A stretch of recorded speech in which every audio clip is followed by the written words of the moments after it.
YouTube output, go. This is your cue. Oh, it worked now. What? Okay, that makes no sense. I just randomly work now. Okay, great. Whatever. I'm just a voice in your head on Friday nights. You're not wrong. That's entirely true. Objectively true.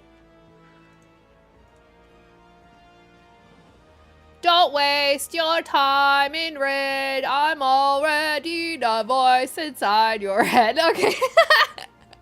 I tried so bad. Oh my.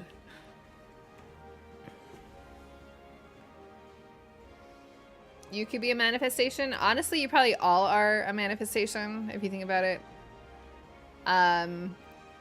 If you think about it, perhaps we're all manifestations of some eldritch horror dreaming us, and it's having nightmares, which is why it's dreaming about us wiping.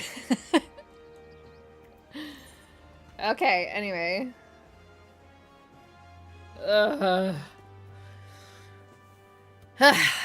Guess what happened today, though?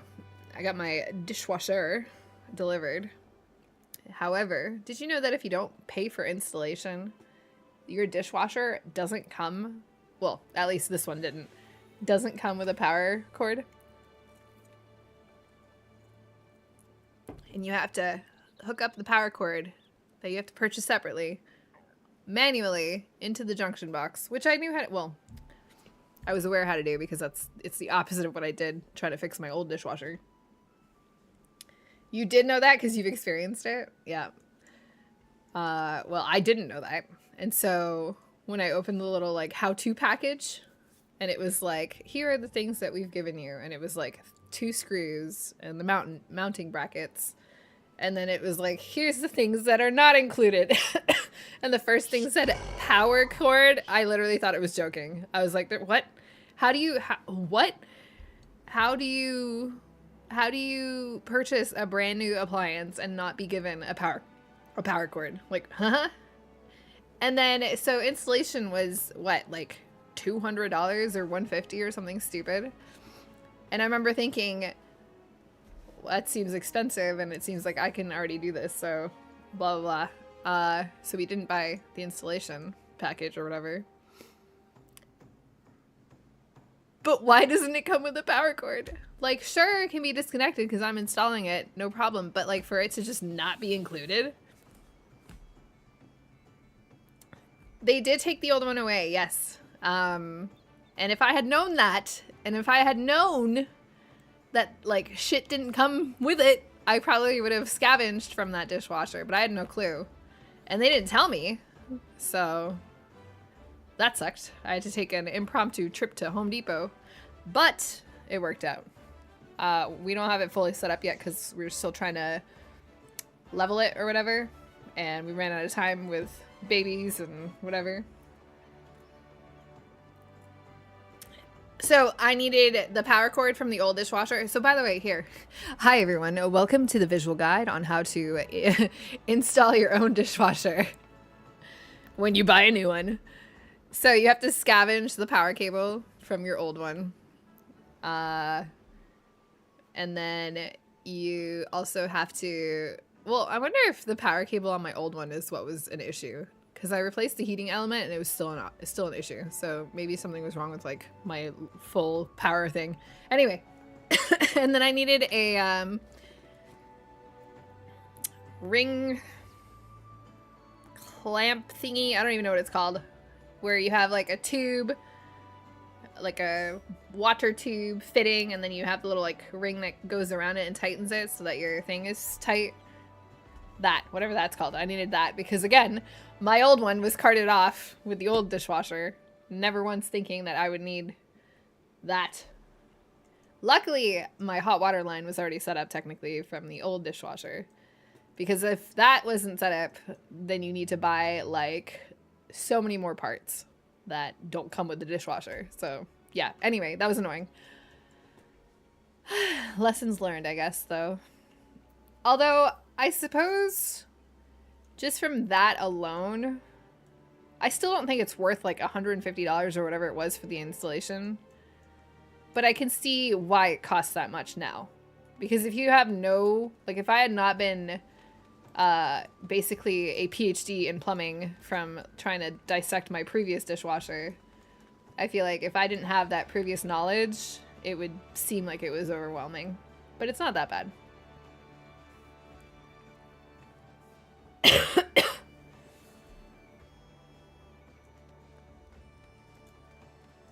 Join you if we need bodies in 20 minutes. Well, this is what I get for being late. But yeah, we'll see what we have. And hey, if we don't have enough for MTQniversity tonight, we can always do that like nonsense TikTok thing. The only thing is I don't know how to play the song so that I have like the reference in my brain as we're doing it without getting muted or like copyright struck. I guess I could sing it. But then people have to like be tortured while I do it, while I sing. I don't know. Front lines? Ugh, no, I'd rather run around in circles and talk about nonsense. Unless it's Shatter, in which case, maybe. Ugh. Burden of the Sun Savage. What?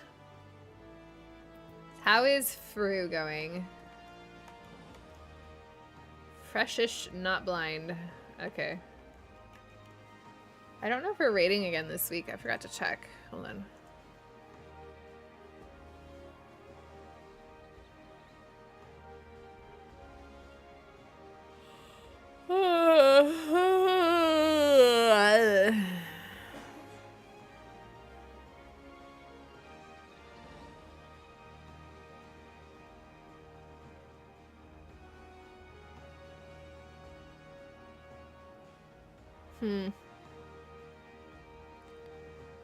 Do, do, do, do, do, do, do, do.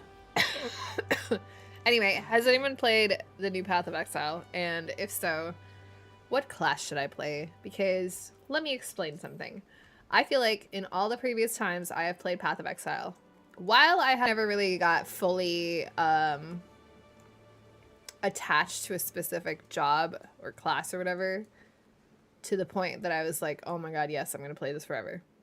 So I want that. I want that feeling where I'm like, hell yeah, I can't wait to play or whatever. Isn't it free on Tuesday, Culp? Like, I think right now it's just you're paying for early access, right? Or is it? It's technically the early access to the early access that you're paying for right now, right? Password is 8008. Like that.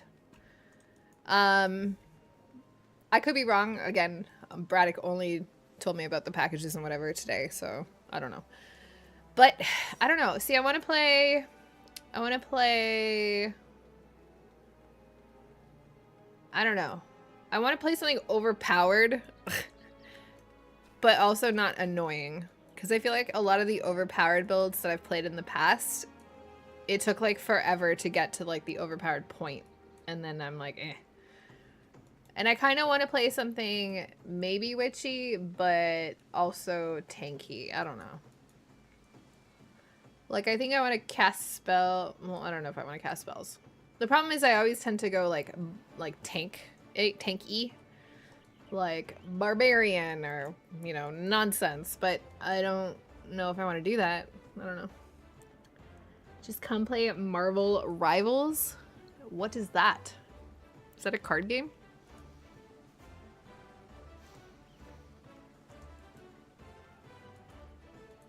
I don't know.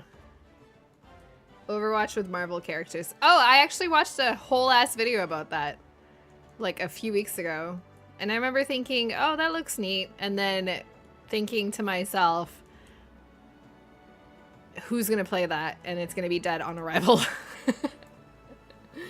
Overwatch, but good.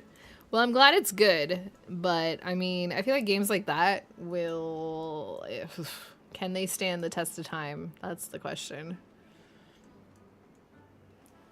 You don't think it's dead on arrival? That's good. I mean, I don't want games to ever be dead on arrival. I'm not, like, gleeful about that when they are. I very much want games to be fun and enjoyable so that we can actually play them. But, I don't know. It looked like a cheap knockoff. Yeah, I kind of did get that impression too. Like, very similar. But, I don't know. I mean, if it's fun.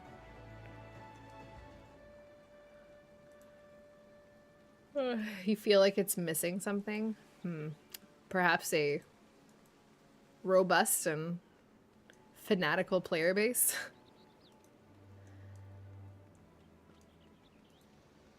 I don't know. I think I've just been so, I don't know if burned is the correct word, but like, excuse me. I don't know, kind of just like, whatever the experience was to make me very, like, apprehensive of new releases of that type of game, you know? It's not polished enough. That's fair. What AAA game is released polished in this modern day, you know? Let me tell you, none of them. Except for, I don't even think, well, no, I wouldn't consider things like, I mean, I guess technically this is a AAA game, right? And this is somewhat polished on release. But this doesn't count. I don't think Baldur's Gate counts as a AAA release, does it? I mean, I guess well, yeah, I guess technically. Are we getting another HelloFresh cooking stream? That came out of nowhere. I mean, I can do one. The only negative with the HelloFresh cooking streams is because I've done them so, well, not so often, but I've done them like often enough. I feel like the promo codes that they give you for those types of streams, they won't work on people unless you have a new account. And because I've done it like 4 times now, I guess, or 3 times now, I feel like I've exhausted my audience on that. Does that make sense? Like, you would all have to probably make new accounts if you wanted to support the stream at the same time as me doing the HelloFresh whatever. If you want to do that, absolutely. We can, oh my god, we can cook in the dishwasher now that it's all fancy.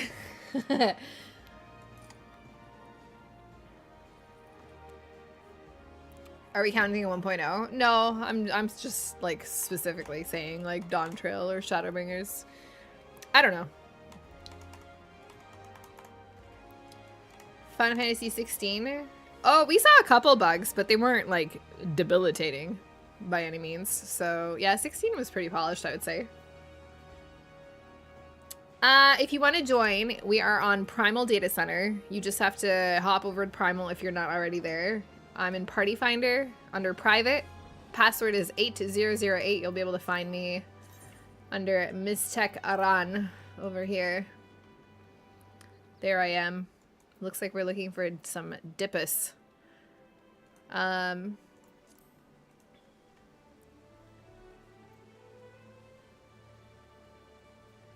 Yeah, so it's funny because AAA budget and its publisher is technically like AAA, well, I don't know if that's the correct term, but it's like wide release, everything that you would expect from a AAA game, but it doesn't feel like a AAA game.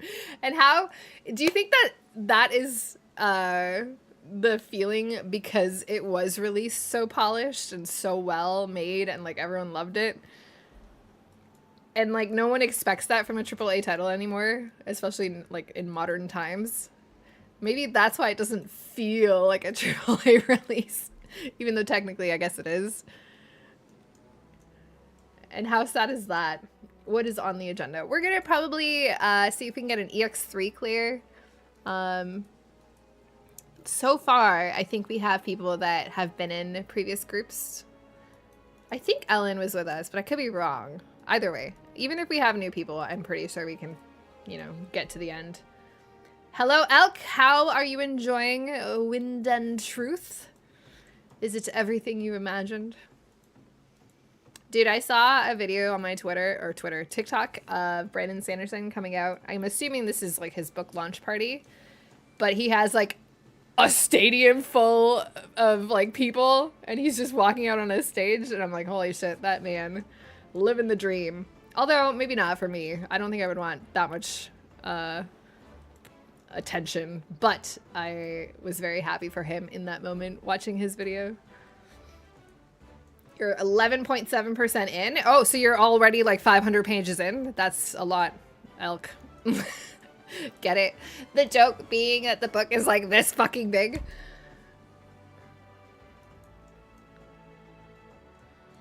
You've only been watching Path 5. Okay, okay. Well, I mean, we'll get you up to speed in no time. You have not touched? Come on in if you would like. Like I said, I think we're currently only have DPS slots, 3 more. So if you're comfortable coming in as DPS, we can do that, but what does EX3 mean? Oh, the Minstrel's Battle, Speen's Burden, that one. It's the 3rd EX trial, extreme trial. The most recent one that was released with this previous patch, or this current patch. Speen! That one, where we fight Speen. Code is 8008. My favorite entity. That's right. Boobs are their own entity in my world. They have different personalities too. Like the left one is always like the super like type A, stoic, you know, probably reads a single book at a time, and the right one is like the wacky, can't keep anything going. It like veers a little to the left. Do they talk to their host? Yes. We're all just manifestations of the delusions created by our memory glands. I've unlocked it. Whoa! Iggy, are you already back, or are you driving and joining at the same time?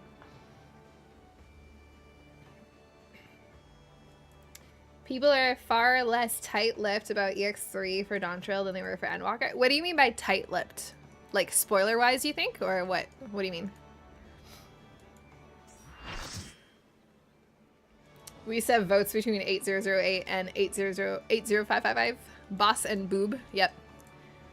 That was back in the time when Solu betrayed us. Welcome! That's my secret I'll never tell. Okay, well, don't cause accidents. I've been driven around LA to know.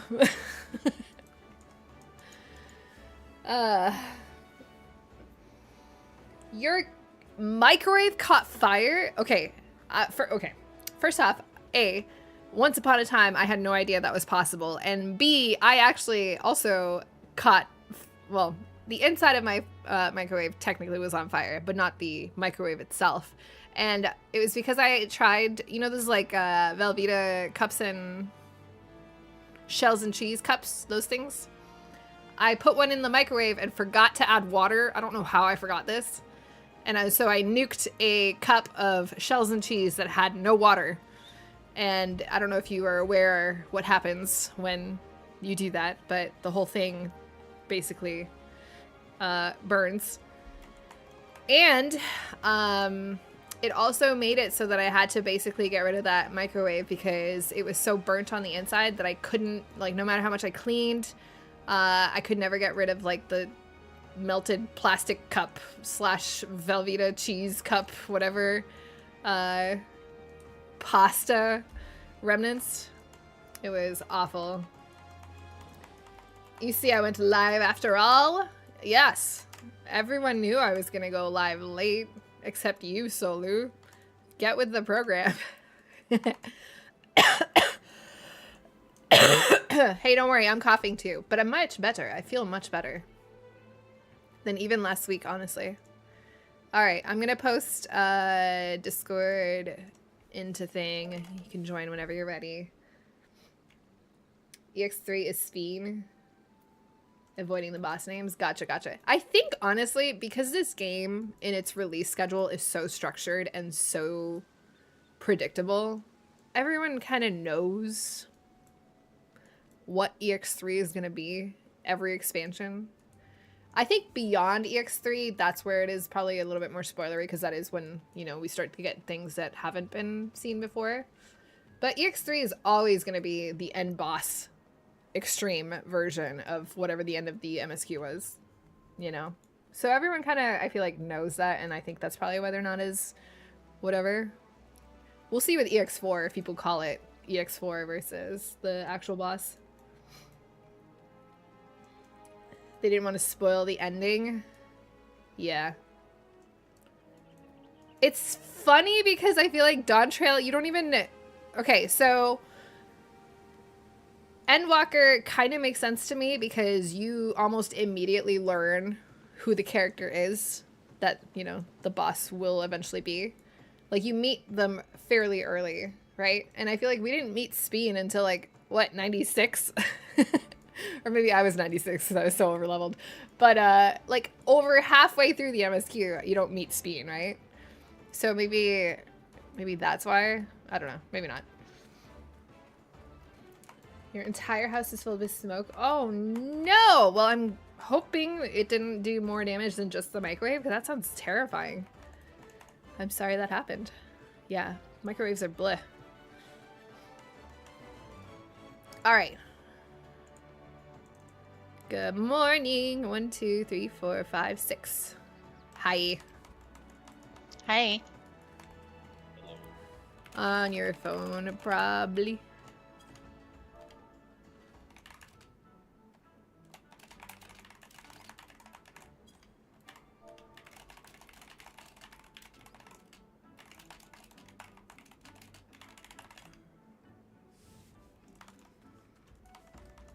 We met Sad Goth Lady at around the same point.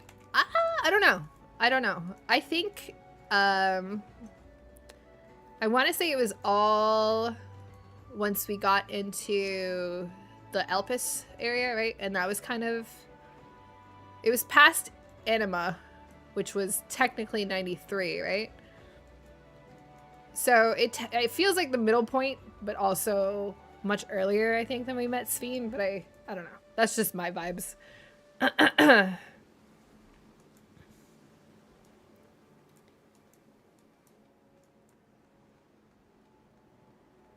Hibachi.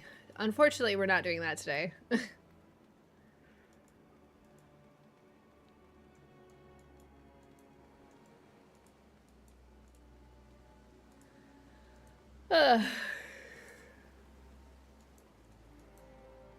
Still bad Anima wasn't EX1. Yeah.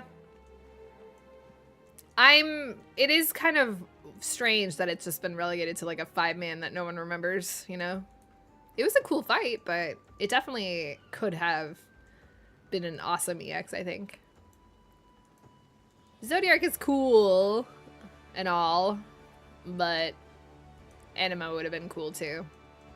They should have done like a bonus Anima EX or something. Like, you know how we had Memoria Misera? And it was like, it didn't drop any mounts, but it gave a card, and it was just like an extra thing, kind of, technically. We should have had that, but with Anima, where we just had like a bonus mini fight. Like, it didn't even have to be like a full extreme, but I think that'd be fun.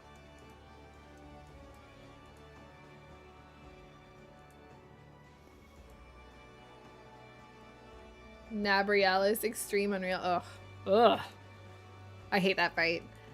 I dislike that nothing happens in that fight except for like the last 10%. And then it gets interesting, and then if you fuck it up, you have to start all over again. Oh my gosh, look at these. Do you see this? Look at this. The graphics, or the texture is all messed up. This one was messed up, and then I got close enough. What is that? I've never seen that. Oh, look, that one too. Is it just these trees?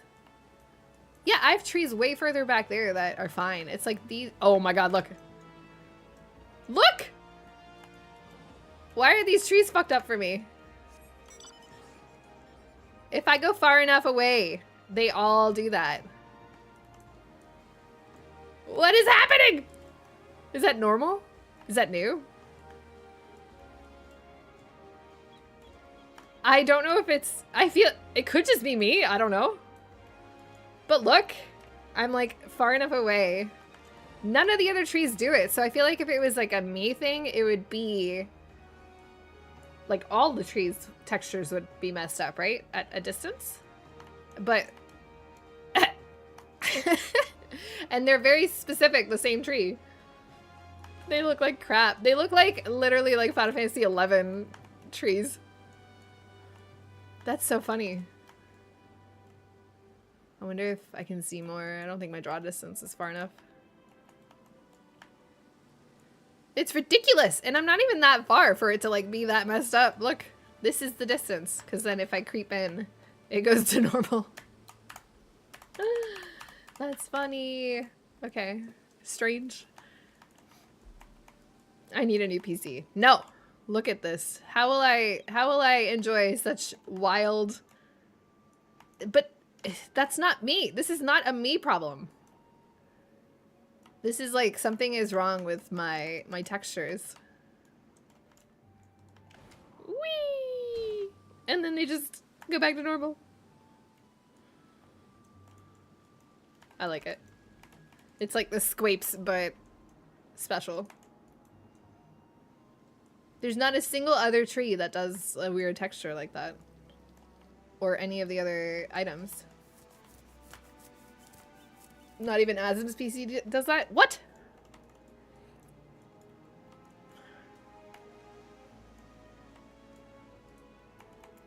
You're at least off of Windows 10. Hey, I'm on Windows 10. It was actually yelling at me earlier saying that I need to get off Windows 10 because support is ending or whatever, right? And I was like, yeah, ignore. You wish you could go back to 10? I feel like I say that every single time there's like some sort of forced upgrade. I remember saying that for Windows 7, being forced off of Windows 7, thinking nothing can be better than Windows 7. Why am I being forced? And then Windows 10 is pretty good. I like it a lot. Windows 11 I have on my laptop, so I don't mind. Like, I don't really notice the difference other than, I don't know. It's a lot more like Mac-y. But you can change all the settings back to make it look like normal Windows, so I feel like it's not that bad. But the problem is they won't upgrade me for free, which is why I don't want to upgrade. They're like, you will need to upgrade, or I guess they're not forcing you to upgrade, they're just threatening you with no support, right? And they're not offering me a free upgrade, so I'm just like, okay, well, I don't want to buy. We're still missing someone, right? No, everyone's here. We only have 7 in Discord.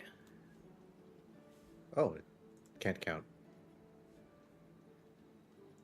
I think someone was on PlayStation having some issue.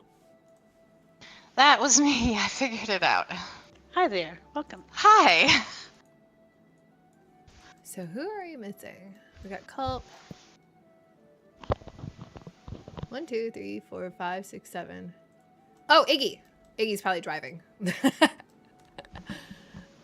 Okay, I'm gonna do a ready check, and I realized, just check to see if you're repaired, which I am not currently. 1 sec. Grab food if you need, and you can bring pots if you want. We'll go in just a second. I'm so new to this as pots potions. Well, honestly, you just need food. I got my Moquaca. If we run into the issue that, you know, we're hitting enrage or something, then we can always, like, exit and grab pots or whatever. But for the most part, the EXs aren't too bad on the enrages. It's mostly, like, getting the mechanics down, and once you have those down, you'll be able to do enough damage that it doesn't matter. Yeah, the groups I've gone with in the past. They're not tinctures? Aren't they called tinctures? Oh, gem draught. Gem drafts? Gem drafts. Now anyway, for a while, old lady Miz is stuck in her ways. Gem drafts. Culp. They're called gem drafts. No! Yes. I feel too! Yes. It'll happen to you. Your friend is in the party? Amazing. Who's your friend?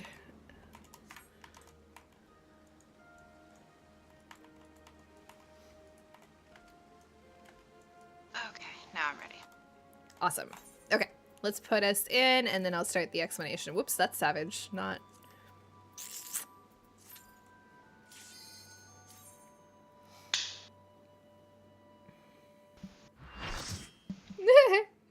How much to let you fix my inventory? Listen.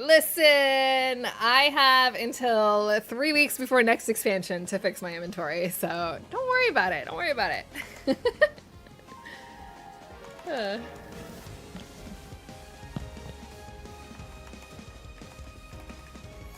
Do, do, do, do. I love this arena. Me too.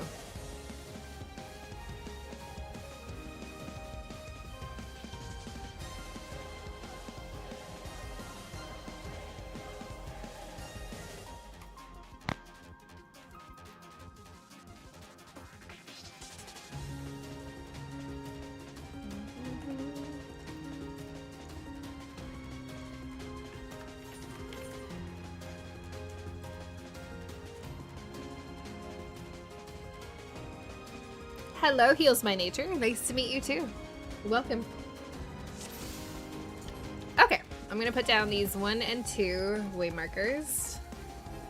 If my thing leaves. Okay, there we go.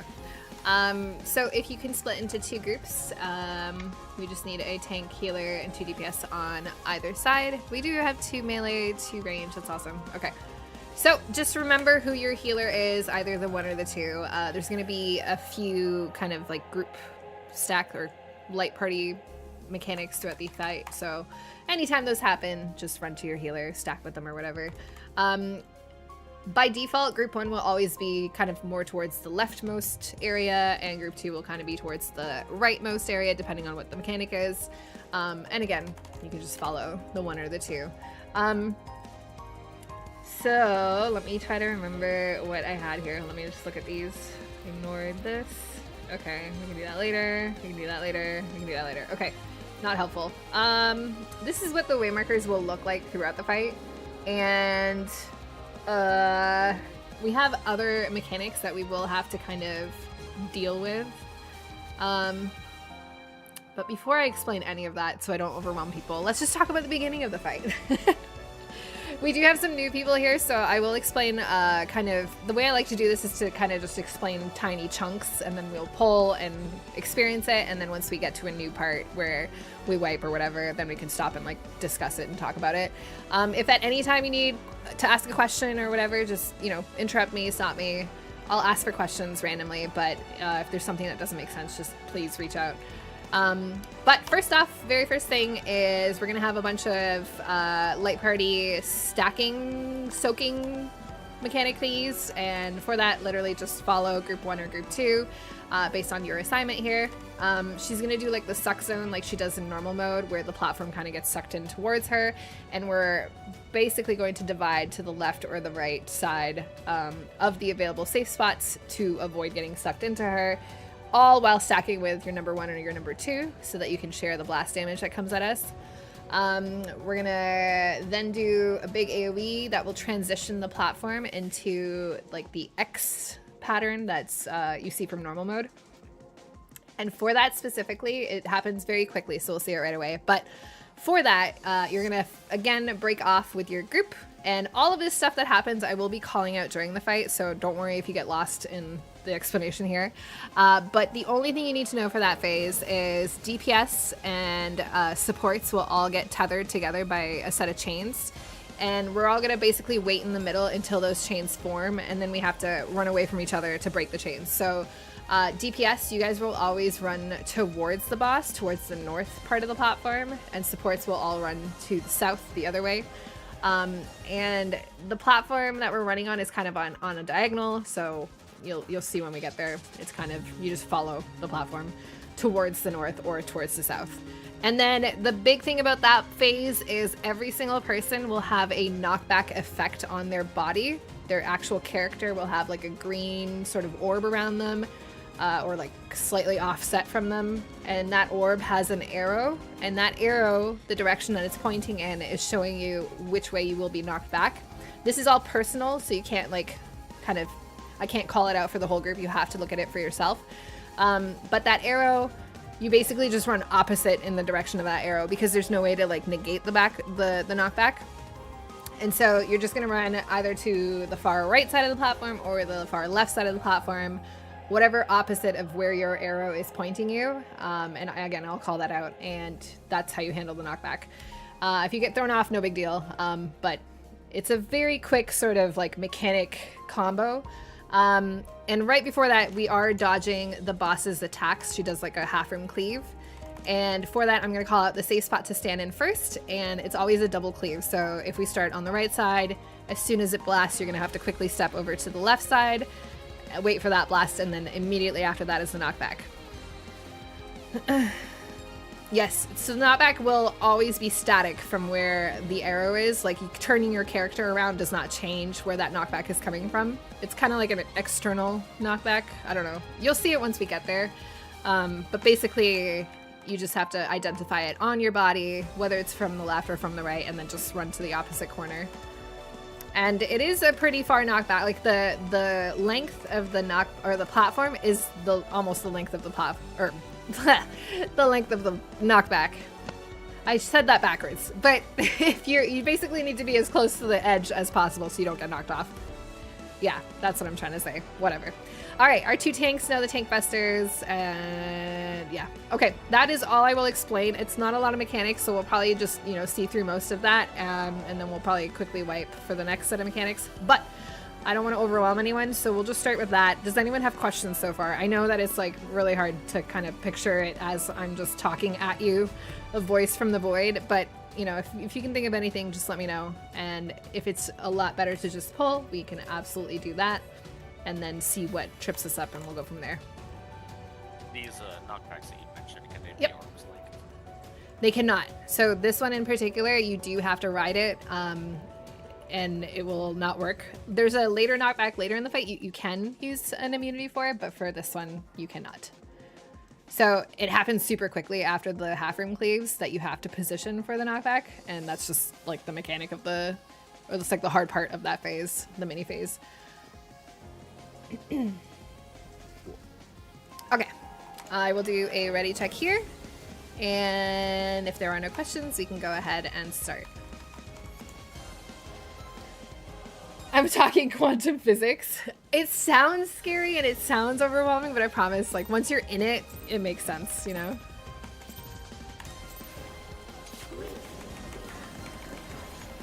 Okay, so very first thing she's gonna do is start doing that weird, like, suck zone thing from the middle, the left, or the right, and depending on what is safe for us, we're gonna go in that direction. So remember, just follow your healer and stack on them.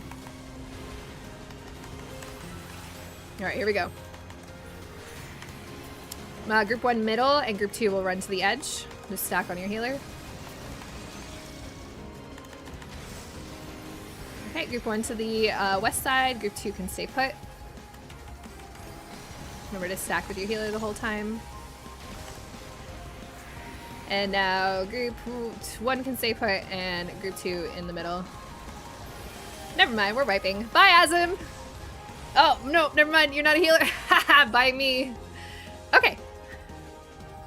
So I know we lost someone to the suck zone itself, which the damage is shared when she blasts you. So if you're missing people or if you're at low health to begin with, it's gonna murder you.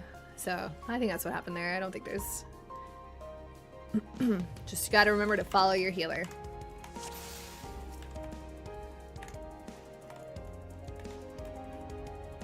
That's okay.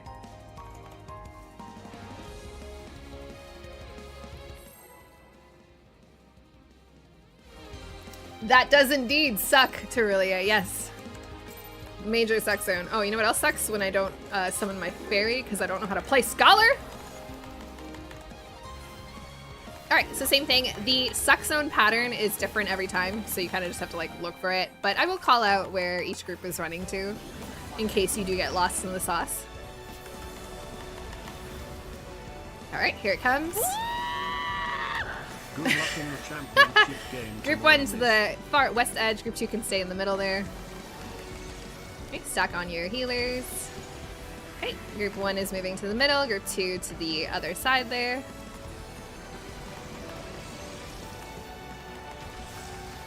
Group 1 to the west, and Group 2 can stay put.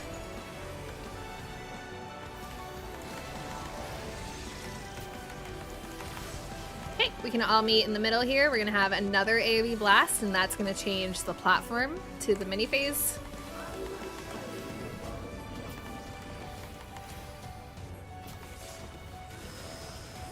Oh, okay, we're going to need more mitt. I had my shields up, but I don't think I saw if there were any. It doesn't look like we had any reprisals or whatever. So the big thing about this fight is there's going to be AoE blast to enter these platform mini phases and then AoE blast to take us out. And entering the mini phase always does insane damage, and coming out of it, it does like okay damage. It's not that hard. So if you want to know of where to put your shit, please put it on the entry, like the beginning AoEs. Use reprisal on mega lasers. Yeah, if you have faint, absolutely use it there. Blitz if you have your reprisal. Wait, are you? If you do your reprisal on the beginning of the lasers, Azim, it should be up for that AoE blast, I think. It's pretty quick. Oh, it wasn't? I would rather have a reprisal on that AoE blast than I do on the lasers. And I think Culp would agree, maybe? We just got wrecked there, so probably, yeah. Yeah. Would magic barrier be helpful? Yes. What's the cooldown of that? It's like 3 minutes, I think. Or is it 2? I don't know. I have no idea. I don't know any of my 20 seconds. Okay, so 2 minutes. 2 minutes. Yeah. Yeah, absolutely use it there. Okay, we'll start with that. Blitz, you can throw up a veil as well if you have it. But yeah, that should be enough to survive it. But you saw us enter sort of like the X pattern there. So the very first thing that we're gonna do once we enter that platform, Group 1 is gonna go slightly north, Group 2 is gonna go slightly to the south, away from the center, and we all have to stack up to take some damage together and drop a tornado, and we're essentially just dropping the tornado out of the way. And then after the tornado, we're gonna meet in the middle of that platform, and that is where we're waiting to form the chains on us. And from that middle spot is where all the DPS will be running towards the boss, and all the supports will be running away to the south. And you do have to wait until the chains start or appear before you start running, because if you run too early, you will not be able to break them. So listen for my call out. I'll tell you exactly when to start running. And then immediately after, I will tell you what side of the boss to stand on, either left or right, because she's going to do her half room cleaves. And then after that is where the knockback happens. Okay, let's go ahead. I'll do a ready check. If you have any questions so far, let me know. Otherwise, it's better to just go in there and try it.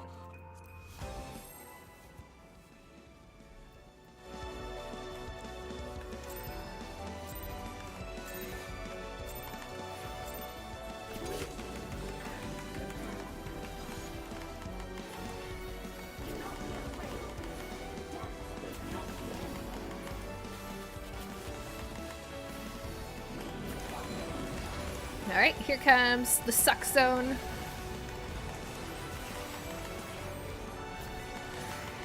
Group 1 to the far west, Group 2 can stay middle.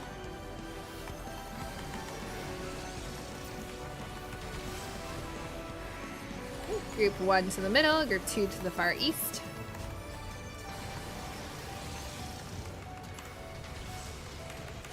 Group 1 over back to the west, and Group 2 can stay put.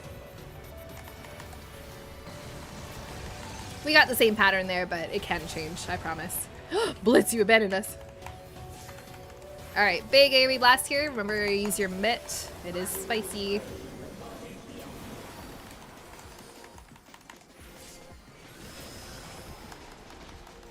All right, follow your healer. We're gonna be standing kind of in the center of this little X part. We're all dropping tornadoes. Once we drop a tornado, we're all gonna meet in the middle. Meet in the middle. We're waiting here. Remember, supports to the south, DPS to the north. Run all the way to the corner. Go ahead. And right side is safe. Right side is safe of the boss. Right side of... Oh, Someone came to the wrong side. So Ellen, you would be running to the north corner, kind of towards the 2. That's like the DPS side for breaking the chains here. But that's that mini phase, so well done. Did everyone at least see, well, I know we had some deaths there, but before we died, did you see the kind of green orb around your body? I know it's sometimes hard to see if it's the first time. I did. Oh, so for this is not group 1 or 2. This is only all DPS north, all supports to the south. So you're a DPS player. You want to run to the north part of the platform. And the reason for that is for chains and any sort of like not chain mechanic, but any mechanic that targets people based on their role group, it's always going to be like a damaged player targeted or chained to a support player. So we have to all split that way. Brax, thank you very much for the raid. I hope you had a really good stream. You can wipe, by the way. We can restart. They carried you through Shadowbringers when you were a baby. Well, I appreciate you. The platforms. Oh, well, you're gonna die. Oh, we all died. Ha. Well, you can see this platform. Never mind. Yeah, okay, kind of see this while Asm stays alive. So you'll notice that these 2 platforms are just east and west, left and right. And then there's this like gravity thing in the middle. Oh, and this is important. These like yellow geyser looking things. Yeah, see how those are all in the corners of the platform? Keep that in mind for now, because when I explain it, we'll get to it. Or now I'm gonna that's what I'm die. talking about. Yeah, that's fine. So I won't explain that just yet, what we just saw, just because I want to make sure that we get the first mini phase down first. Make sure that's clean before we go in and load your brain with more information. So yeah, only thing there, DPS, like all DPS are going to the north corner, all supports are going to the south corner, and as we're doing that, make sure to check your body. You can kind of see as you're running, or even when you're in the middle, you can see it that early, which way the arrow on your body is pointing, and then after we do the half room cleaves, you then quickly adjust either to the left or to the right on your side of the platform for the knockback. And remember, you're going opposite of where the arrow on your body is pointing to. So if it's pointing from the left, you want to run in that direction, like the left side, so that you get knocked to the right. You'll see. You'll see when we get there, and it pushes you. All right, questions? That's what killed me before. The knockback? Yeah, because it happened right after both cleaves happened, right? Yep, immediately. You have like 2 seconds, not even, like a second to get into position, and then it'll knock you back from there. When you're hopping between the safe spots, it's best to kind of stay in the middle and just take a step to the left or right, whichever is needed, and then move to where you need to be for the knockback. Yep, so after I do the call out for the chain breaking and everyone's moving north or south, as soon as your chain breaks, you can reposition towards the center. And then from what my call out is, whether I say left side is safe or right side is safe, you can go to that side of the center line. And then as soon as it blasts, you just take a step over the midline to avoid the second one. And then you are ready to go from there, like you're equidistant to either left or right, depending on where you need to go for the knockback. So you shouldn't be caught unawares, but you'll get used to it. It'll slow down as we do it more too. We just have to get back there and practice.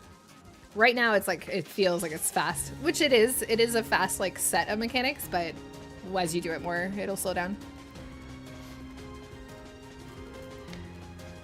I mean, we can use the A2. We're just a little far back, you know? We have eyeballs.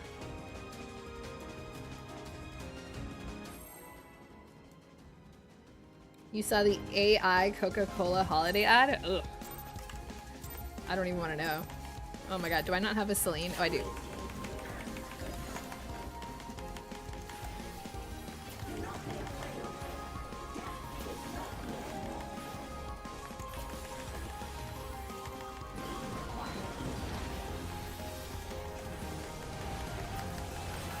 Alright, sex zone happening. Group 1 far west, group 2 far east. Stack on your healers here. Ooh, a little slow there. Alright, reset. I was slow.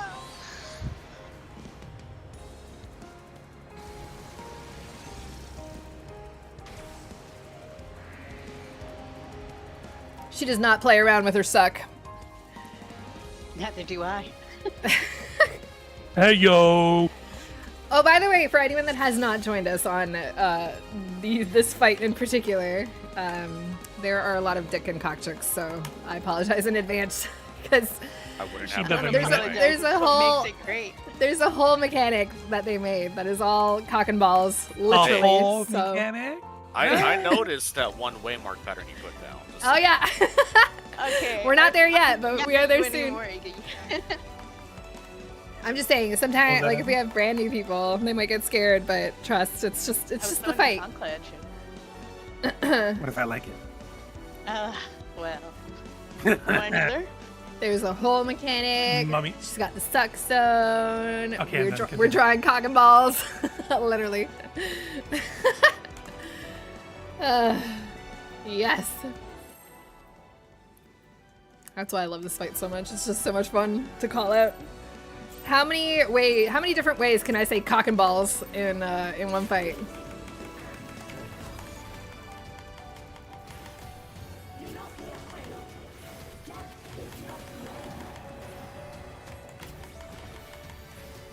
All right. At least 10. Yes.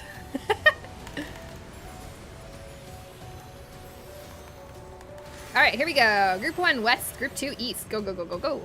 Make sure you're off of like the weird part of the platform that's distorted. All right, group 1 can stay put, group 2 to the middle.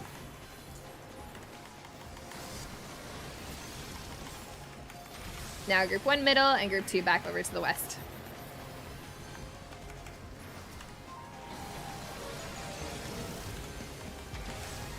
Alright, everyone to the middle. We're gonna have another AoE blast with platform changing. Remember, this is the one that requires some good mint. Throw anything you have on it.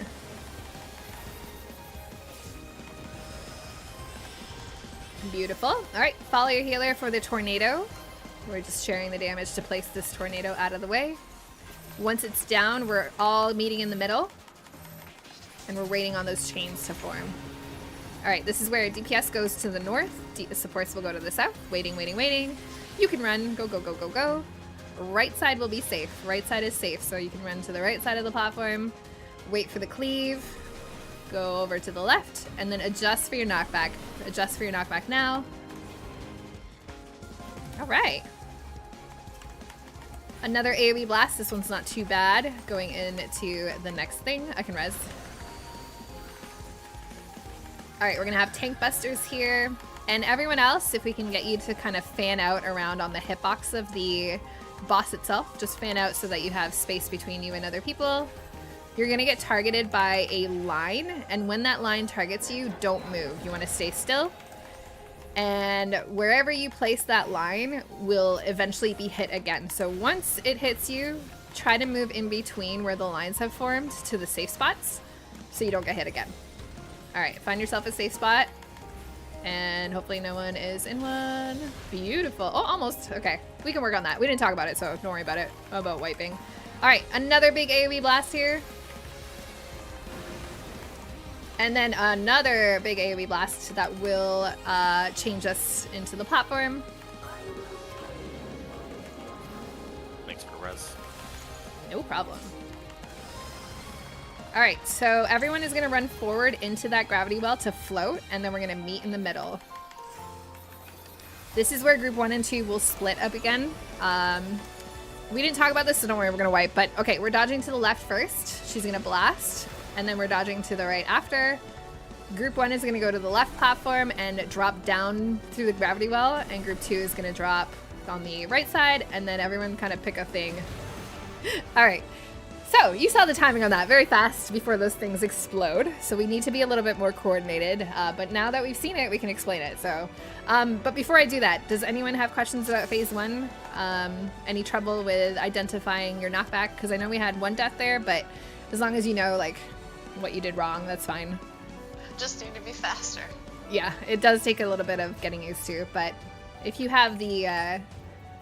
I'll call it out a little earlier when you can see your green stuff. So, because now that we know how to do the chains and stuff correctly and like where everyone's running, I'll call out earlier to identify your arrow, and then hopefully that will give you the time you need.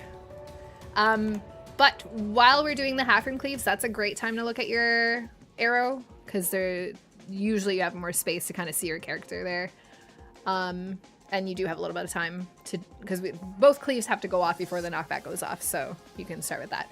All right, so this right here, this is kind of like a loose relative position on each of those 2 platforms that we saw in that second platform phase, where it's split in 2 and there's the whole gravity stuff. So the think of these markers as where those geysers appeared. So this is like your relative position on the platform. This is the geyser that you will be soaking. Does anyone have questions about where they are soaking? The way markers will not be in place during this time, obviously, so don't rely on the way markers. Just rely on the relative position. Yeah, exactly, just like that. So just remember if you're like front left, front right, or back left, back right. That's the main thing there. If you accidentally hit the gravity well again, and you're in the air, will it not count if you're still standing in the well?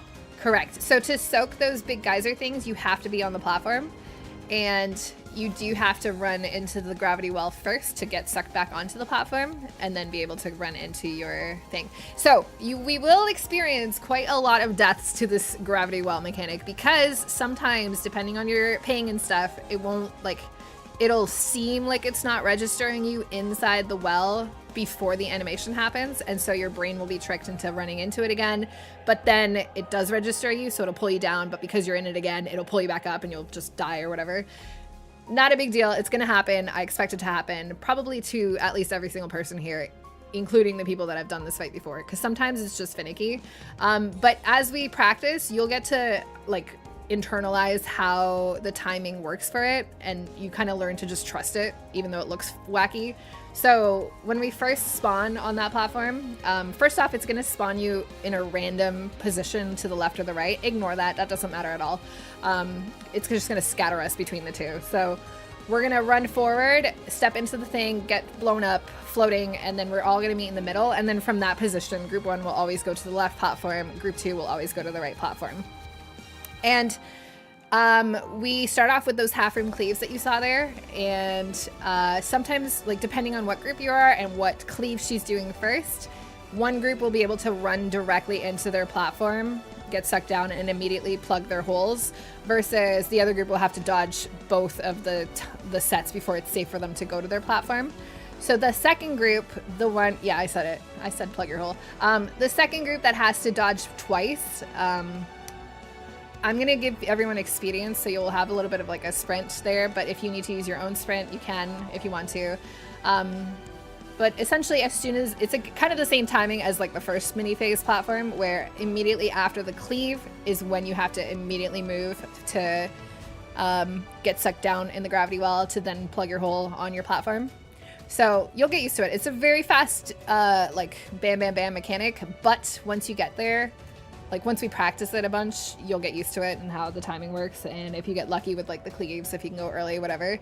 But the main thing is to kind of learn the timing of the gravity well, how it like sucks you back down. And then what I do, I literally just run straight into the well. As soon as I hit the well, I turn and immediately go to where my assigned gravity well or assigned hole plugging, whatever geyser thingy is, and stand on it.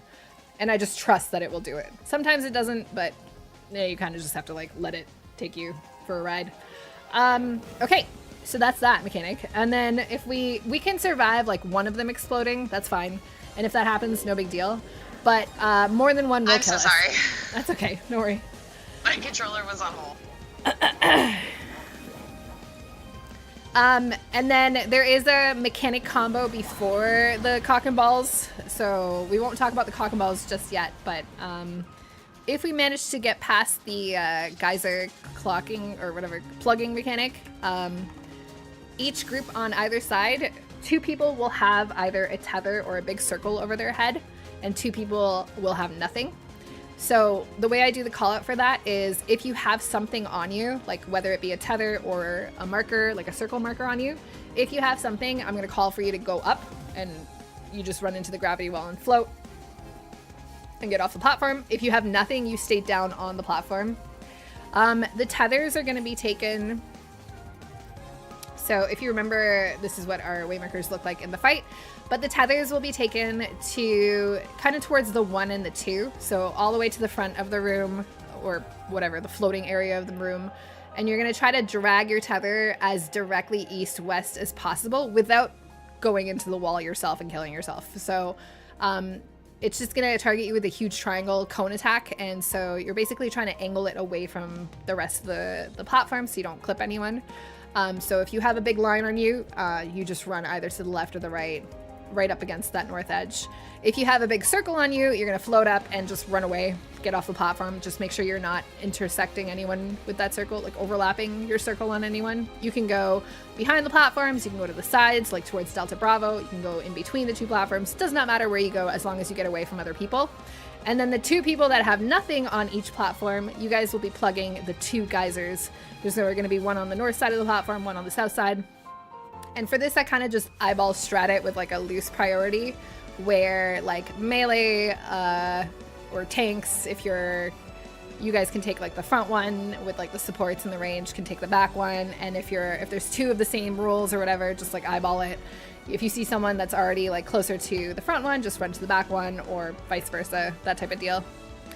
But yeah, let's just only talk about that for now. We'll probably get to the cockstrat position eventually, but when we get there, I'll stop and we'll do positions for that. But as long as everyone understands where they're plugging their geysers at the very beginning, that's like the hardest learning curve part. And then we can work on the rest as it comes. Any questions so far? I know that was a lot of info all at once, but anything that is unclear, let me know. Otherwise, we can just go ahead and pull to have like the visual.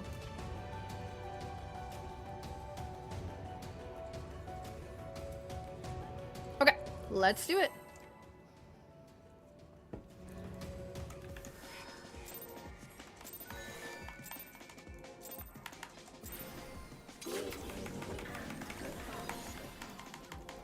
Hey, remember that time that I was supposed to press change stratagem? This is the first time in the night that I've done it. It's been like an hour.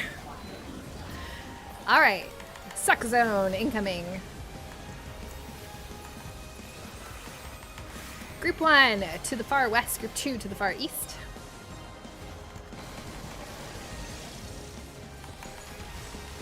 All right, group 1 to the middle, group 2 can stay put.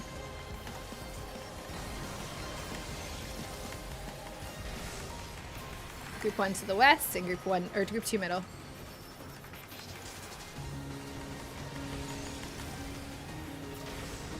Okay, we can all meet in the middle here. Get ready for another AoE blast into the platform changing.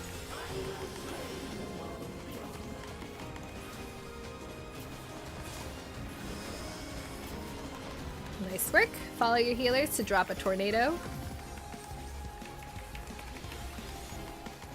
Once this tornado drops, we're going to meet in the middle. We're going to wait on our chains to form.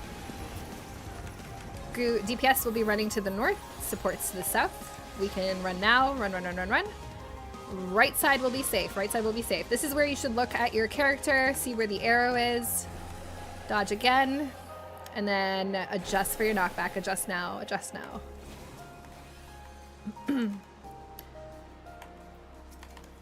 AoE blast here. I can res. Oh, I forgot to talk about the fan out positions here. My bad, I completely forgot this was a mechanic. All right, everyone fan out around the hitbox here. Just give yourself nice and lots of space. Okay, so you can kind of see where everyone else will be targeted by their lines. And when you are targeted by a line, please do not move. You want to stay still so that everyone can kind of trust the location of those lines.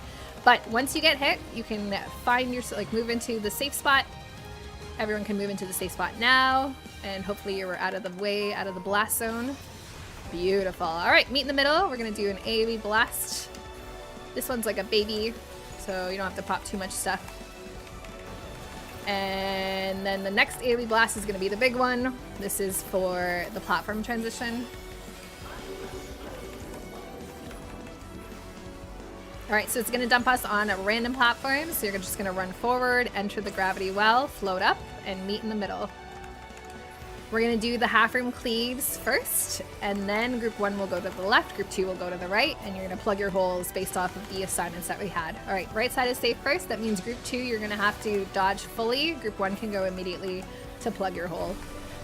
So you can do that by running straight in. All right, everyone to the gravity well, get down, and then go into your hole. Okay, we missed 2 there, I think, right? Yeah, we missed 2. But this is all like getting used to how it pulls you down and whatever, and then it juked you. Yeah, you have to get used to it, basically. It's a little wacky, but it's kind of consistent in its wackiness outside of like random ping spikes where it just fucking decides to kill you for no reason. But again, all I do is I just run straight into it. As soon as I'm in the middle of it, I run out and go straight to my hole, and it's usually okay. Yep, Kinzo, that is exactly how we progress. Okay, did everyone have like a comfy spot in the like spread out, fan out around the hitbox thing for all the line AoEs? Was everyone okay with that? We had no deaths, so it was perfect, but I just want to make sure everyone's like in a good spot. We can basically, like, you can be in that spot every time, and we'll get comfortable with where everyone else is as we do it more. But just remember, whenever it's hitting you or targeting you, whatever, just stay still so that other people can kind of see where you put it. And then, like, it allows us to kind of see where the safe zones will be for the final blast. Okay, great. Yeah, outside of the gravity well nonsense. But everyone understands what you're doing, right? Like, you're running into the gravity well, getting sucked back down onto the platform, and then running straight into your hole. Which, Yes. It looked like everyone was in the spot. It was just, like, the delay or whatever. So that was good. Okay, I great. got my lane for sure. Yeah, no worries. That is where, like, the practice comes in. We're just getting used to it.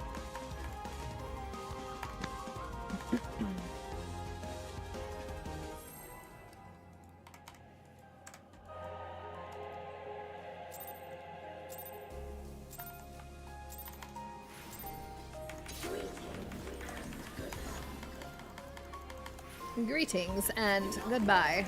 You're so rude, Speen. So rude. Alright, suck zone forming.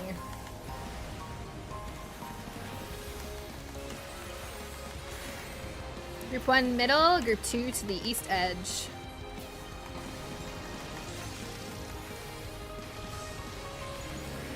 Group 1 to the far west, group 2 middle. Oh no! This is gonna hurt because it's gonna target me for both. Unless I get lucky? No. Well, honestly, it's probably faster to just wipe and reset than to try to res all that.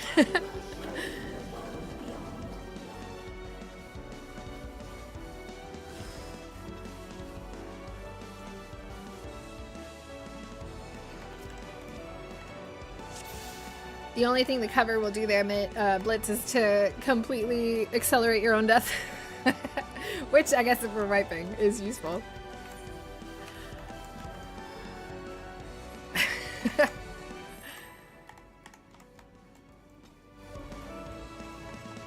Ba-da-da-da-da-da-da.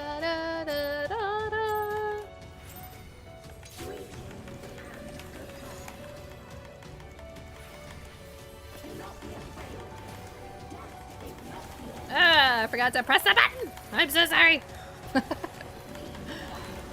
Oh boy.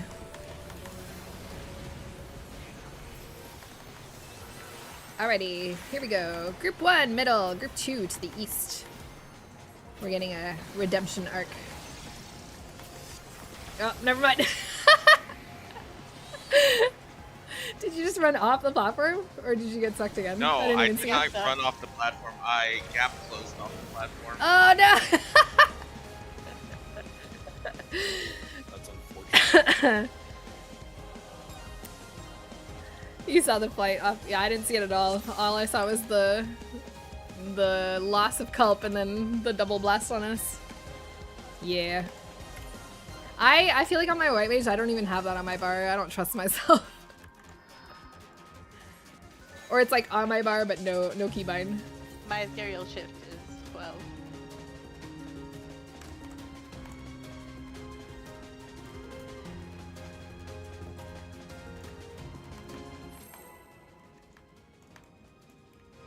I don't know where she actually pulls. I probably shouldn't run away or run in.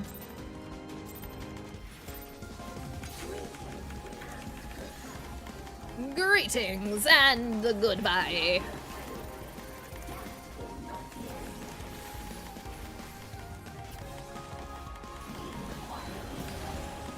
All right, here we go.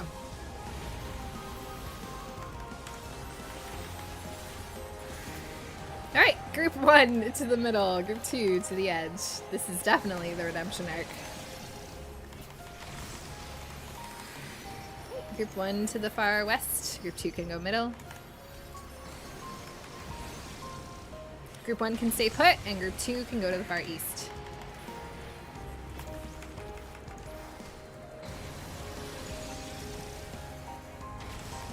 Alright, meet in the middle here. I'm gonna have an AoE blast to the platform changing.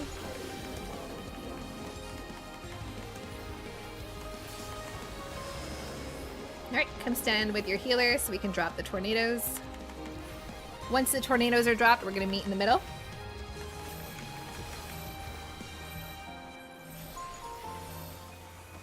Okay, come to the middle.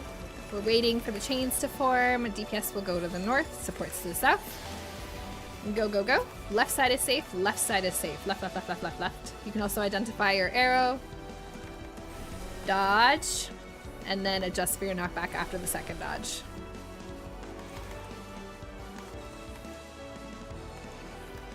AoE blast here. Platform changing one more time.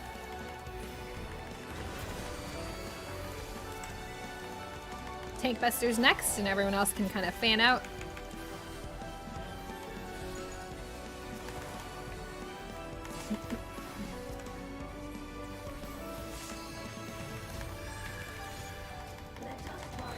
Okay, this is where we are fanned out and the line attacks will start to target us. If they're targeting you, please don't move so that people can see where the safe zones are being formed. Once you get hit, move into a safe zone. Alright, everyone go to a safe zone now. Beautiful. Alright, meet in the middle here. We're gonna have a mini AoE blast first.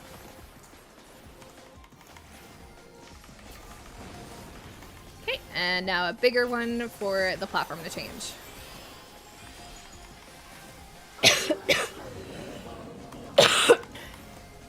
It's gonna dump you on a random platform here. Doesn't matter which one. You're just gonna run forward, float up, and then meet in the middle. We're gonna do the half room cleave dodges first, left and right. And then immediately after, you're running into your gravity well to plug your hole. Left side is safe first, left side first. That means group 2, you guys can run immediately to your platform and plug. Group 1 is gonna have to dodge. All right, group 1 dodging more. Group 1 go and plug. Excellent. All right, if you have something on you, you are going up. If you have nothing, you are staying down. All right, if you have something, go up. If you have nothing, go down. So tethers to the front, all the way to the north side. Don't kill yourself, but go east and west. All right, that's okay. First time we've seen that. Now we can actually talk about it. So everyone kind of saw what we all looked like there, right? People with the tethers, you saw what you look like.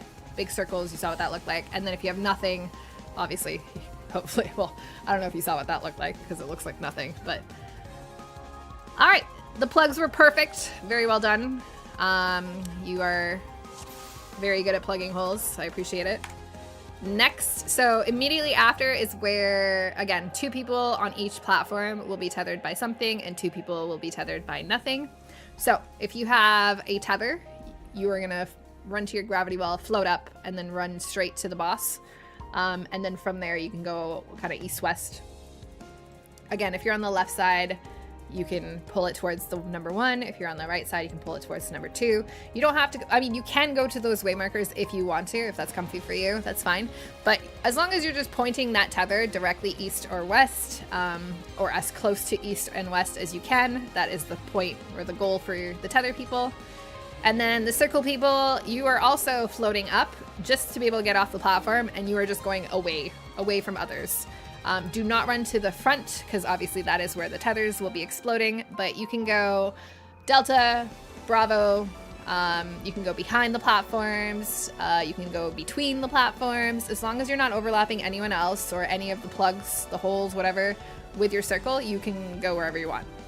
And then the people that don't have anything, it is your job on your platform to plug the 2 holes. And you can do that by either, again, melees in the front, supports in the back, or ranged in the back. Everyone has, what is it called? Range to the boss's hitbox from the back hole as well, so it doesn't really matter. As long as both holes are plugged, that's all that matters. All right, and because we saw it, we didn't quite see it because most of us were dead, but we almost saw it. We're gonna do this in case we get there again. So on each side of the platform, you will notice a nice little crude depiction of a cock and balls. I like to do this because it's fun. Like party finder groups will usually do like an L or a line, or some of them do just like a box and whatever, it doesn't matter. But we're gonna do the cock and balls because it's funny, and yeah, who wants to be boring on a Friday night? But as you can see, we make like a small little literal cock and balls. But what this is for is meteors. We will be dropping meteors basically wherever we're standing, and the way meteors in this game work is if they are too close, they will explode and you will die. So what we're doing... What? I can't believe he gave group 2 the short dick. That's not my fault. It's whoever made the waymarkers. I just copied Size them. doesn't matter. It's what you do with it. Yeah, we'll show Yeah. you. So main thing, the tips, A and 1, the little red. Sorry. All right, I'm immature, but okay. So the front people, the tip of the dick. What you're doing, you're gonna drop yours as close to the edge of the platform as possible, and then the shaft, the yellow, B and 2, you guys are dropping it. Basically just, so the way that the good like rule of thumb or whatever is, as long as the perimeter of your circle, when you're on the platform and you're like moving around, the circle around you, as long as that doesn't cover the middle of a meteor or like a middle of someone else's circle, you are far enough away. So that is kind of like your like distance, eyeballing, whatever. But you're essentially just kind of placing it in the middle.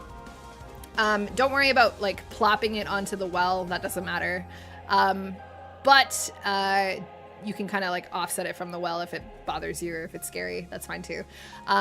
But yeah, so you're just gonna place it in the middle, and then the balls in the back. For us specifically, we wanna make sure that we're a couple steps off of the edge. And basically what we're doing that for is so that we have room behind the scrot to hide.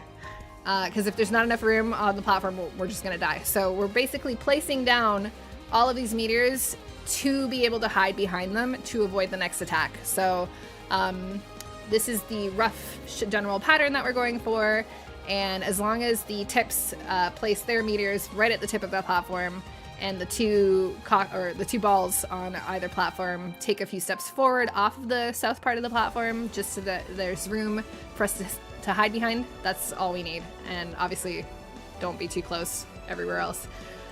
There are 2 rounds of meteors, and we're gonna use the first round to draw the dick, and if we have any oopsie whoopsies there, we can use the second round to try to recover. But as long as we do it correctly the first time, the second round we're all gonna be floating at this point, so we're just gonna drop them off of... Yeah, you don't want any dick oopsie whoopsies, that's how you end up with children. We're gonna take them off of the platform and just drop them into the void, basically, because we don't need the second round of meteors. And so the end goal is to only have 4 meteors on the platform by the end of the mechanic, because the way the next mechanic works is she will target a random person on each side with a massive blast, and that blast, if it hits you, will kill you, and we're gonna use the meteors just to hide behind. And essentially we're just gonna stand behind one of the balls and let her hit us, and as she does that, it will slowly destroy the cock and balls. And basically anytime something in front of you is destroyed, like a meteor in front of you is destroyed, you're just gonna run to the whatever is available And we're trying to get Sphene to destroy all 4 meteors on each platform without killing ourselves and without missing any of the meteors, because if there's any meteors up afterwards, we will die. They just explode and it's instant death. But we'll get there. As long as you just remember what part of the cock and balls you are. That's all you need to know. We'll paint a little dick picture and then we're gonna hide behind the dick, and Sphene will destroy our dicks and all will be well. Any questions? All right, Ball great. has I no have a questions. question about the mechanic before. Sure. I remember what you do with the tethers. I don't remember what you do with the big AoEs where you don't have anything. So if you have nothing, your job is to stay on the platform and plug the 2 holes that will appear there. And you can do that just from seeing who you're partnered with and where they're going or where you can go. Everyone's kind of already spread out there, so whatever's closest to you, just plug that hole. And if there's 2 of you that are close together, then one of you just goes to the other one. You'll see it, like, as we practice it, you'll learn how, like, you move around each other. But yeah, if you have nothing, you're plugging holes. But then if you have a big circle, you are floating up and just getting the fuck away. Like, just skedaddle, as long as you're not overlapping anyone else. And you can go anywhere except for towards the boss, because that is where the tethers will be exploding. So you have the entire back half of the room, you have the center of the room, you have the 2 sides.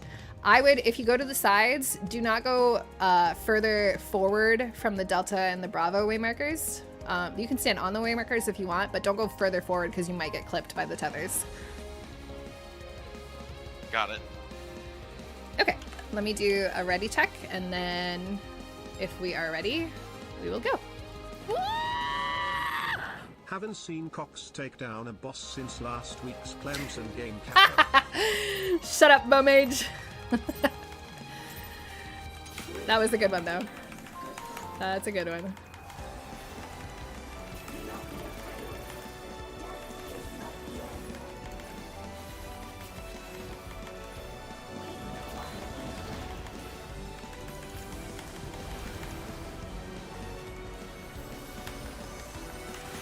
All right, team 1, middle, group 2 to the far east.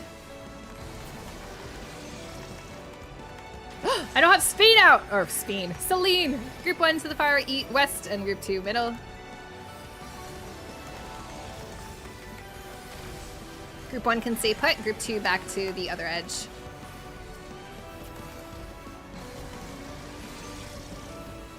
Don't leave us, Blitz! Okay. We can res. I have confidence in myself here. Just come stack with me, please. Oh, I don't know if I can get... Oh, maybe. This might work. Maybe, maybe. Alright, go place your tornadoes first. Wrong side, Culp. Alright, meet in the middle. Let's see if this works. I don't know what happens if you don't have a full 8. Let's try it. Alright, run, run, run. Right side will be safe first. Remember to check your knockback arrow. Right side is safe first. Right side, right side, right side. Okay, dodge again. And then adjust for your knockback.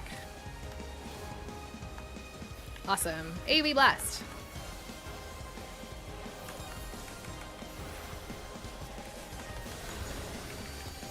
Alright, tank busters.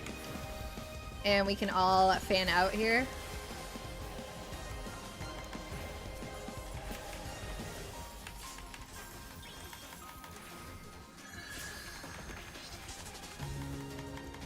Okie dokie. Line attacks will target us. Make sure you don't move once it's on you so we can see where the safe zones are going to be. Once you get blasted, you can step into a safe zone and just wait it out. Alright, let's meet back in the middle. We're going to have an AoE blast here.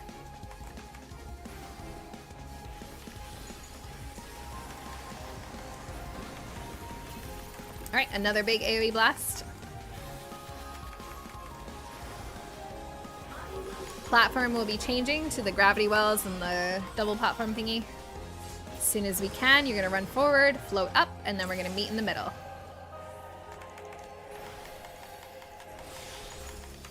Okay, we're doing the half room cleave, dodging first.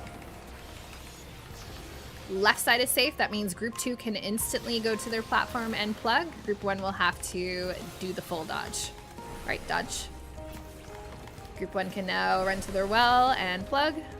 Everyone is plugging.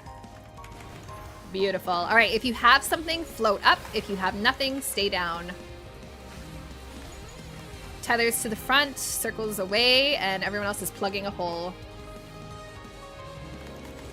All right, everyone float up. Everyone float up. Float, float, float, float, float, and just be near your platform. This is where we draw the dick. Remember, scrotes up a little bit off the edge. Move forward, Ellen, a little bit. Up, up, up, like towards the north.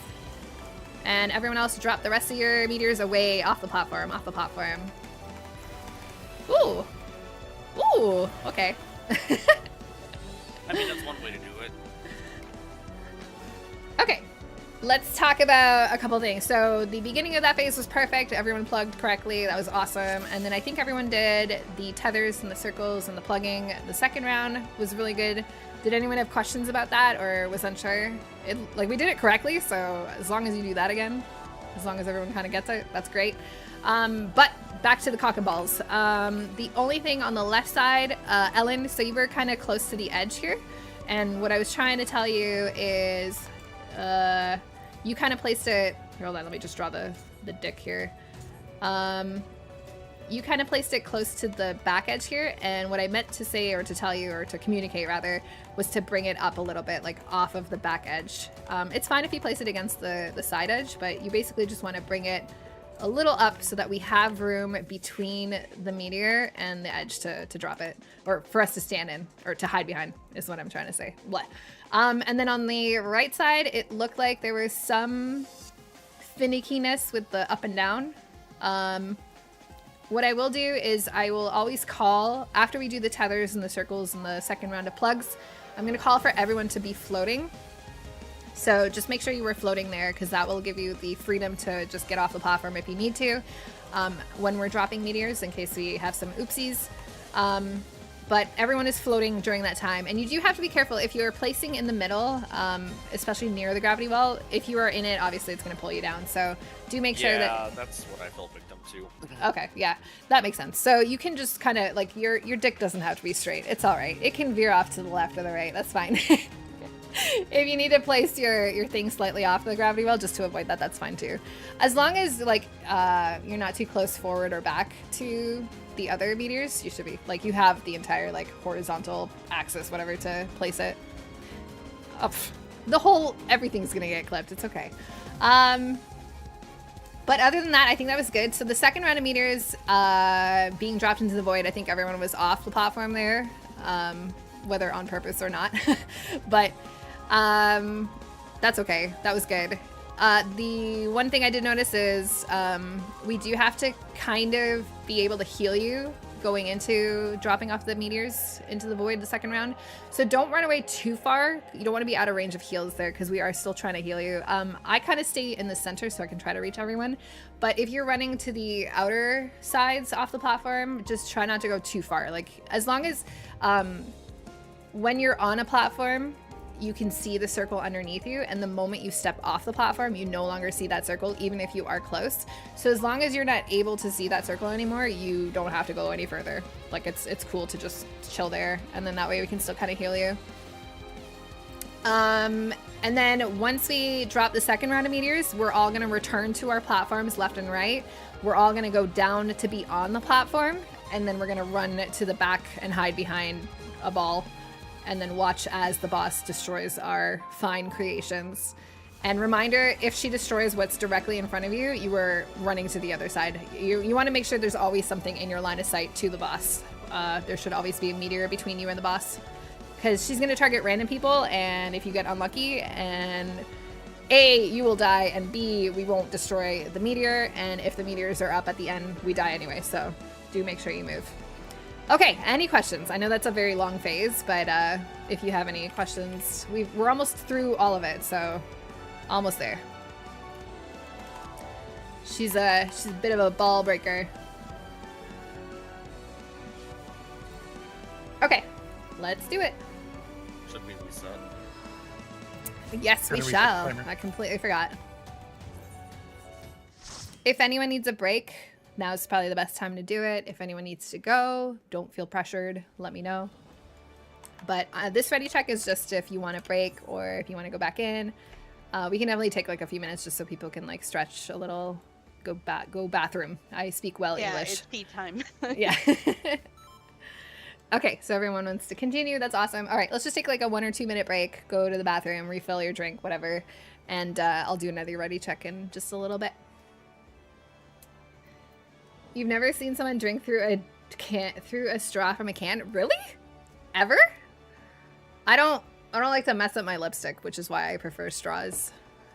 But I have this like weird, I don't know if it's like a phobia, but it's definitely tied into like the yogurt lid disgust that I have.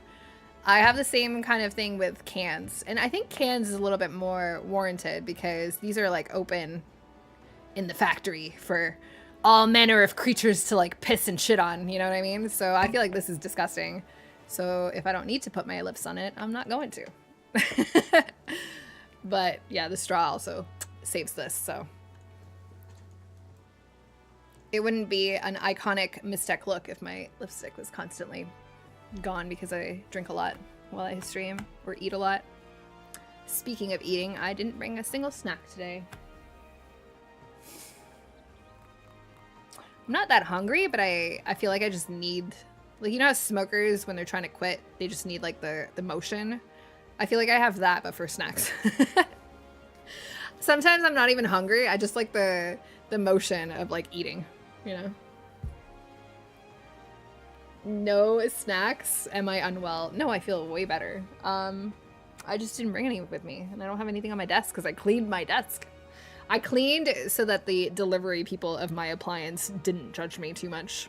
You know, does anyone else do that where whenever you're expecting someone to come, you have to like deep clean so they don't think you're a degen, even though you know your secrets. Absolutely are. Yeah. Everyone knows I'm a degen except for my delivery people. No, it's not people pissing on the cans, Terulia. It's like rats and stuff in the warehouse that these cans are stored in. You know? The factories. Because you know what happens. No matter how sophisticated and clean they say the facilities are, you know there's gonna be something. How would I know it wasn't people? I mean, it could be. Does it really matter? Bottom line. I'm still not gonna put my lips on it. You recently giga cleaned the car because you're taking in for an oil change? Yes, exactly. That's like the cleanest your car ever is when there's strangers, you know, when you expect strangers.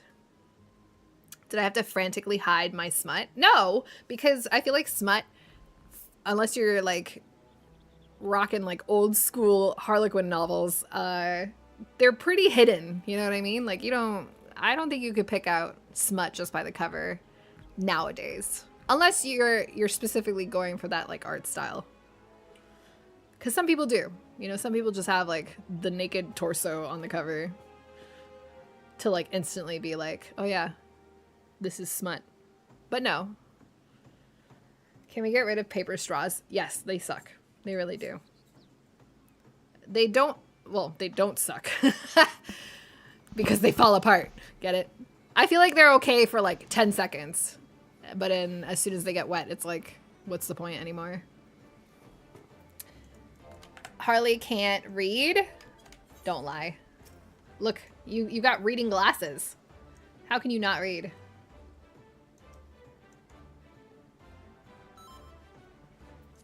Awesome. All right, let's head back in. Let's do it.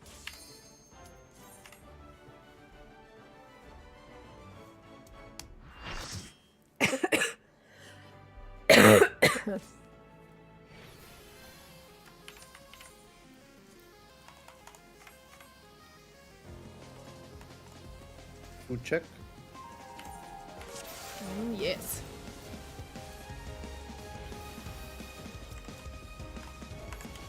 One more ready check. This is if you have any questions about that second mini phase. Awesome.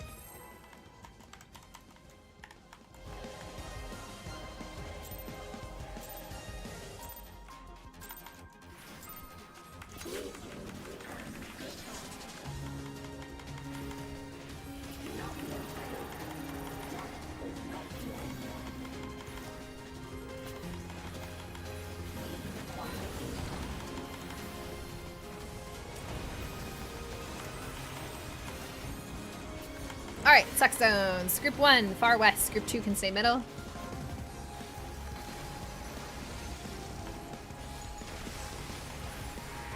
Group 1 to the middle. Group 2 to the far east.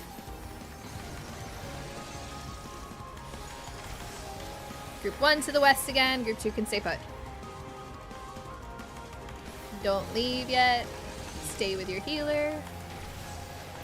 Alright, meet in the middle here, and we can go ahead, prepare for the AoE blast and the platform change.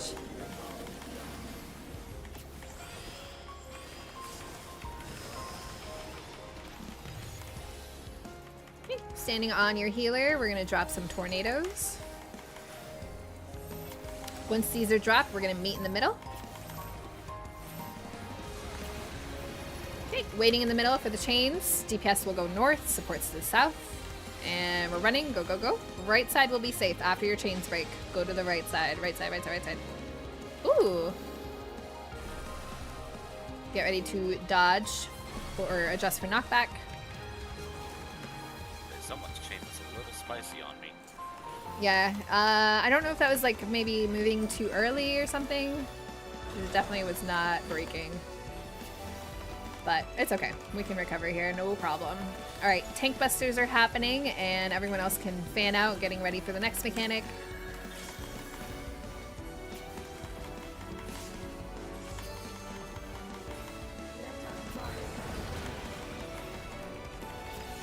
Okay, make sure you are spread. Once it targets you, don't move so we can see where it is. Once you get hit, go into your safe spot. Ride it out, and meet back in the middle, please. AoE blast here.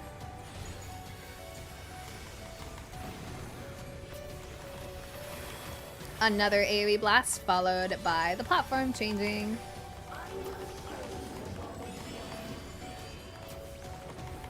Alright, it's gonna dump us wherever. You're gonna run forward, float up, and then meet in the middle. We're gonna do the half room cleaves first, and then we're gonna plug some holes.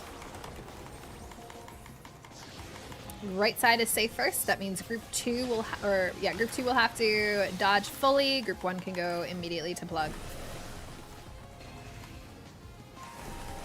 Okay, everyone go plug. Beautiful. All right, if you have something on you, you are floating. If you have nothing, you stay on the platform. Okay, circles away, tethers to the front. Everyone else, you are plugging, please.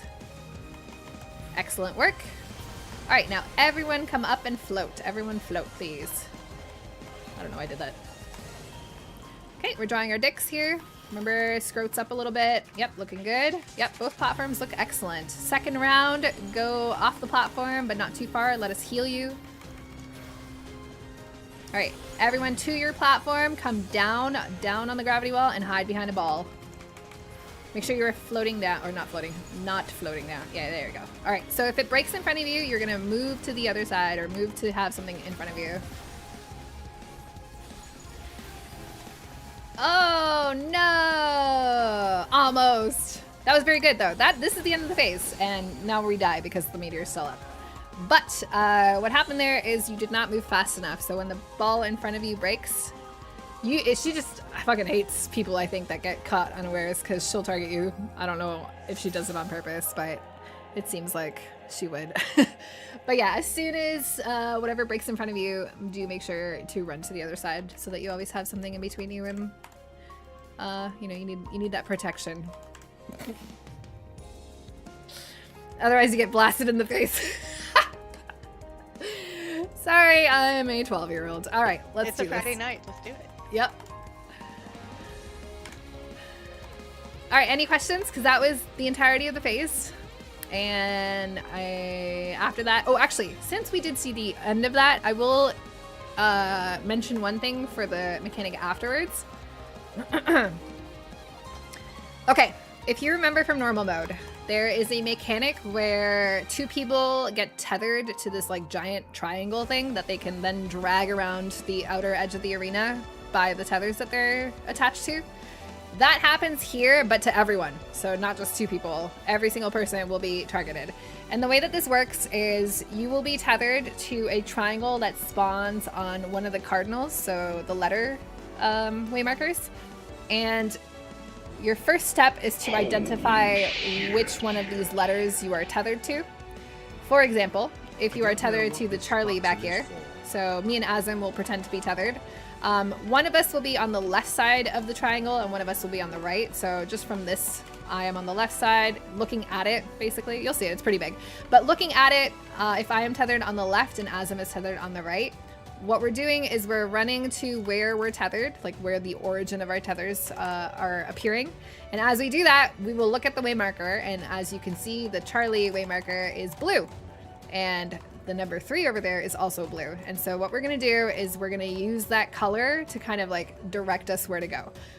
So what you're gonna do with your partner, you're gonna use that color of that your triangle spawns on as the color of you resolving. Okay, I'm saying this in like the most convoluted way, but essentially, if you're tethered on the left side of it, you're just gonna run all the way to the number, the same color number waymarker. Azim's gonna stand on the right side of the same color, which is the Charlie. And what this does is it's gonna pull the triangle between us, and it's just gonna blast through the center, right over there. So just remember, we're doing it kind of color based. If you don't like colors, we're doing it counterclockwise based. So wherever you start from at the cardinal, you're just gonna move one waymarker counterclockwise and pull and stand there basically. So I know you haven't seen what it looks like yet, but when we get there and I'm like frantically trying to do the call out, that's at least you have like a general idea of what we're supposed to do. Once we see it, it will make more sense. But just remember to find the cardinal that it spawns on, run to it, and then the left person goes to the left waymarker, the right person goes to wherever it spawned. Okay, great. That was a lot of talking, but let's go ahead and go back in.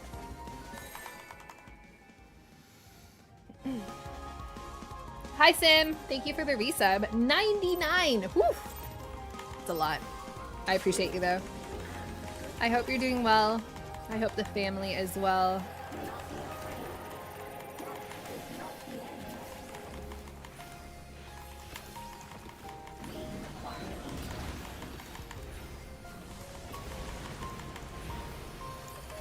All right, group 1 to the far west. Group 2 can stay middle.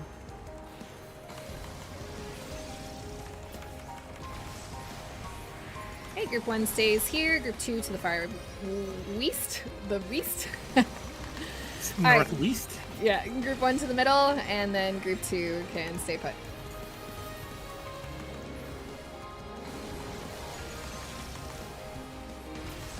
Okay, we can all meet in the middle. AoE blast into the platform changing.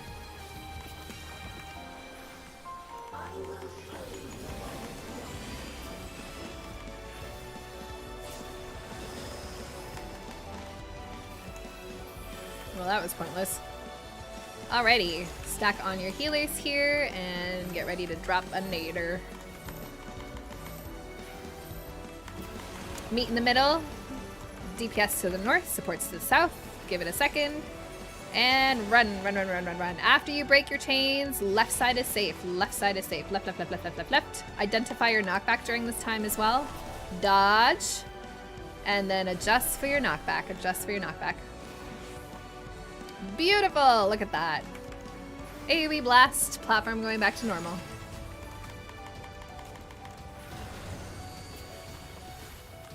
Alright, tank busters are next. The rest of us can kind of fan out, find our spots.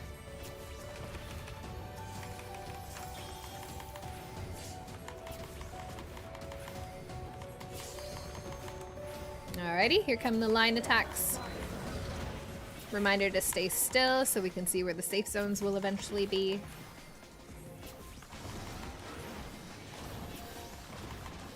Once you're hit, go ahead and move into the safe zone. Alright, final hit. Beautiful. Come in for heals.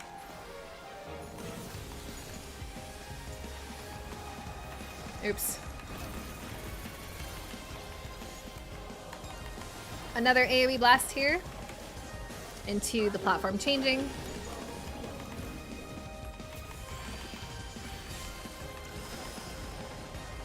And go up and float and meet in the middle.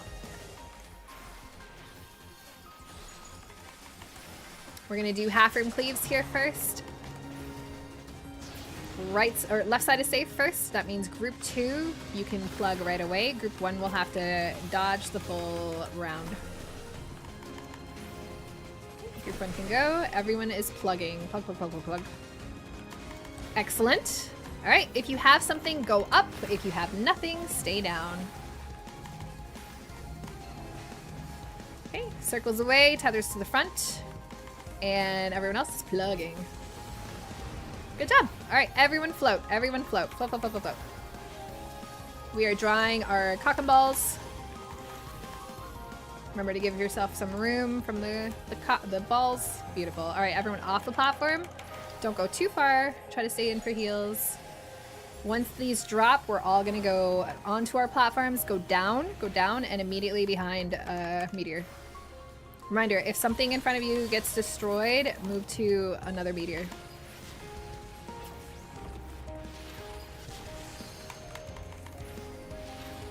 Excellent! Good job! Amazing. Okay, big AoE blast, platform will go back to normal.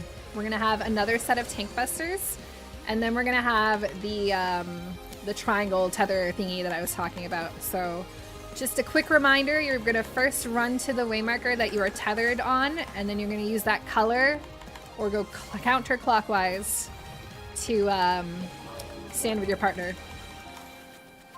All right, here we go. So run to the waymarker wherever you're tethered first. If you're on the left, you're gonna run to a number. If you're on the right, oh, bad luck, you wanna go over to the alpha, and then Kinsey, you're over to the 1. Okay, almost. I got lost. Yeah, it's okay. So this takes a little bit of getting used to just because it's like awkward. But right here, if you see the number 1 waymarker, everyone is gonna meet at the number 1 here, and we're gonna choose the next part of the mechanic here. We're gonna need anyone that has mitigation to use it. And as you can see, we're dropping circles, there's flares, a lot of shit. There's Doritos on people's heads. And we're gonna ignore all of that and just stand together the whole time. Well, almost together the whole time. We are gonna run away from the puddles, but it's okay. Let's talk about the triangles and the tethers first. So what happened there for the overlap or whatever, so I think it was Bad Luck and Kinzo, you guys were tethered to the alpha, is that correct? The red, or whatever, like the north side? Yes. It was like yellow. So yours actually spawned on alpha, on that edge, and so with alpha being red, you're gonna go counterclockwise towards the 1 in the A. So you were technically red, and us over on the east side, we were tethered to the one that spawned on the east side, on Bravo, and that, so yellow is us.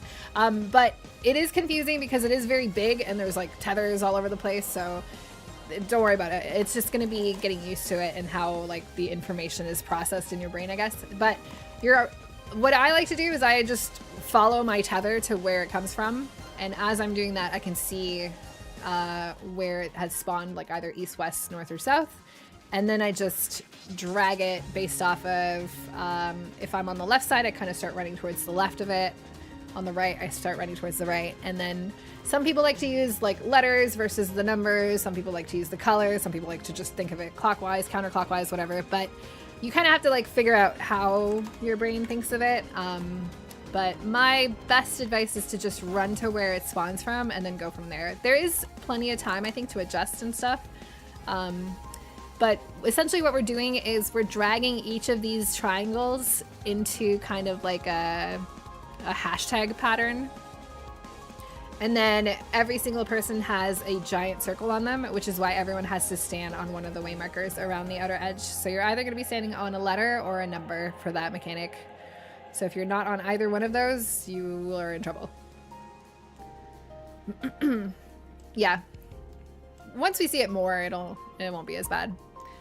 It seemed like the first time I Go ahead. saw it, it seemed pretty natural where I should be standing.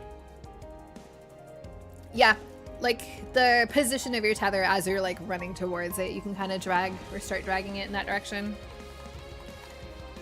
Okay, so immediately after that, if it resolves correctly and everyone is hopefully alive, every single one of us is going to go run to the number 1 way marker in the far corner there, and we're going to stand there and stack. And we're going to start dropping puddles underneath us. And after the first set of puddle drops, we're just going to run to the edge of that puddle drop along the edge. And we're going to slowly make our way over to the number 2. And once we reach number 2, that is when all the other stuff is going to start targeting us. So about halfway through our march across the platform, this is where I want people to start using their mitigation. And I will call this out in real time so you won't forget. But I'm going to need quite literally almost everything that we have. We can save Wings Blitz for the next AoE afterwards, but I want Veil, I want Reprisals, I want, well, 1 Reprisal. I want Feint, I want Addle. I'm gonna give us Crit Adlos and Bubble. Culp, you can use whatever you have. Yep, Temperance is fantastic. You think you say Veil? If you don't have Veil, it's not a huge deal because we don't really need everything, but we need a lot of stuff from a lot of people. So just kind of hold on to it, and with the timing, we should have things up at that point. So if you have it, just throw it, and you know, if we notice that we are using too much and don't have enough left over for the next AoE, we can fix it. But for the first time that we do it, just throw whatever you have up. And then so we're basically going to march across dropping puddles, using our mitts, and then once we reach number 2, we're all stacking together throughout all of the mechanics. So don't leave, don't move. I'm going to remind you to stay still, but we all want to stay stacked because we're going to get Doritos. There's going to be flares that we're trying to heal through. We're basically just cheesing it, and this is how Party Finder does it. Like, no one does this mechanic for real because it's stupid. So just stack on the number 2, stay there the whole time, and then afterwards is a knockback from the boss. This one you can use a knockback immunity for if you want to. Arm's length, short cast, whatever. You don't have to though. You can ride it as long as you're on the back edge. It only knocks you about like halfway down the platform, so it's not that bad. But and then we enter the final mini phase of this phase. So we're almost to the end of this phase, which is good. But that is all. I'm not going to explain the ice phase yet because it's just too much. But up to that point, I think we can be ready for it, I think. Does anyone have questions? Okay. Not a question, just commenting that the designer who made that mechanic probably cries himself to sleep at night seeing it with him. I think it's like any flare mechanic in this game has like never been respected. Outside of like E7S, I think it was, or E8S, I don't know, not E8. E6S, I think, had a flare mechanic that people actually had to do.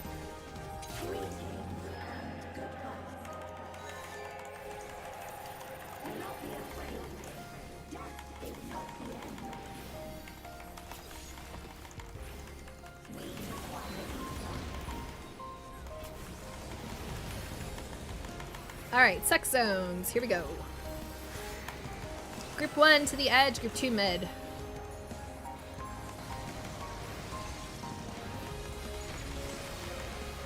Group 1 can stay put, group 2 run to your edge. Group 1 will go middle, and group 2 can stay put.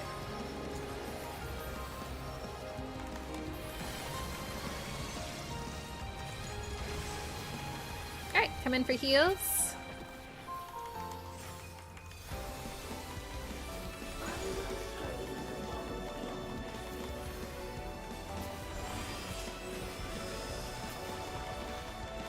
Alright, follow your healer and get ready to drop a tornado.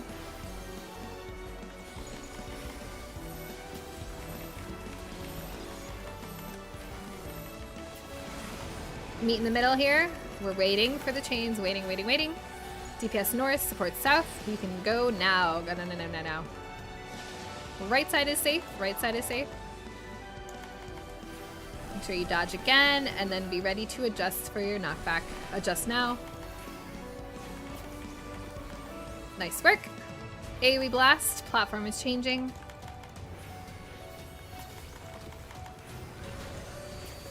tank busters are next, and the rest of us can fan out.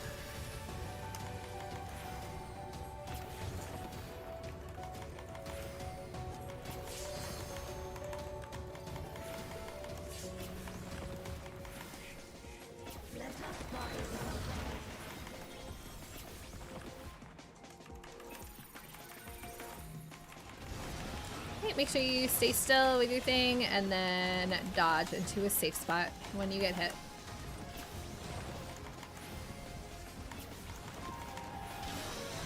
Amazing. Let's meet in the middle for AoE heals.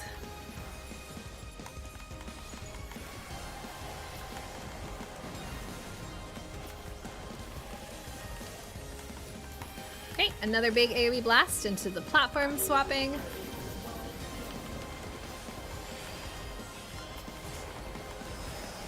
All right, float up and let's meet in the middle. Ooh, it almost got you. It almost got you. Amazing. All right, get ready to dodge. Left side is safe first. That means group 2 you can plug right away, and group 1 will have to full dodge. Okay, group 1 go and plug. Everyone is plugging. Beautiful. If you have something, go up. If you have nothing, stay down. It's giving me the same thing every time. All right, circles away, tethers to the front, plugs. Beautiful. All right, everyone come float. Everyone float up. And we're gonna draw our dicks here.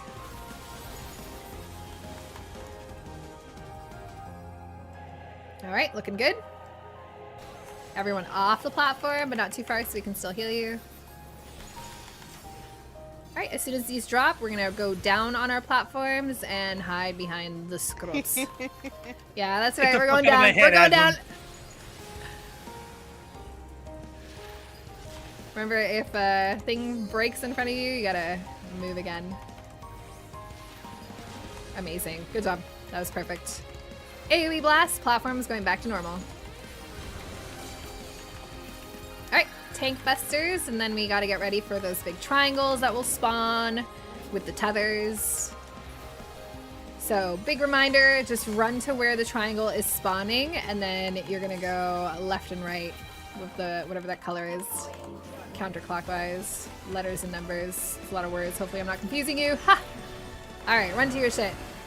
So, right side tether will be on the letter, left side tether will be on the number. Everyone is looking good so far. Oh, bad luck, you want to be on Charlie. Charlie. Alright, everyone to the number 1. We'll see if we can try to recover here. Might be a little hard, but... Alright, get ready with the mitts, but don't use them yet. Don't use them yet. What happened to my thing? What happened to my res? Did it not go off? Oh, that's bullshit. Okay, well, we die here. That's fine. But the movement there was perfect across the platform. This is gonna murder us, but that's fine. Oh, that tank privilege. Wait, how am I alive? I'm a tank in spirit. Tank that's Helby. why. Oh, you tank Helby. Okay, makes sense. Here's the knockback, which you can ride or use a thingy.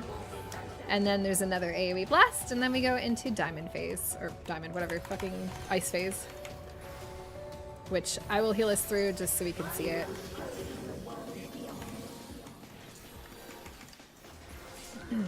So you can see what it looks like, at least, with the bridges and all that nonsense. Alright, if you're dead, you can't see it, but there's a giant blue marker on everyone's head here, and you just have to move. I thought I had another second. Here are the icicles, and you'll notice these bridges. When I walk on it, it cracks. That's important for later.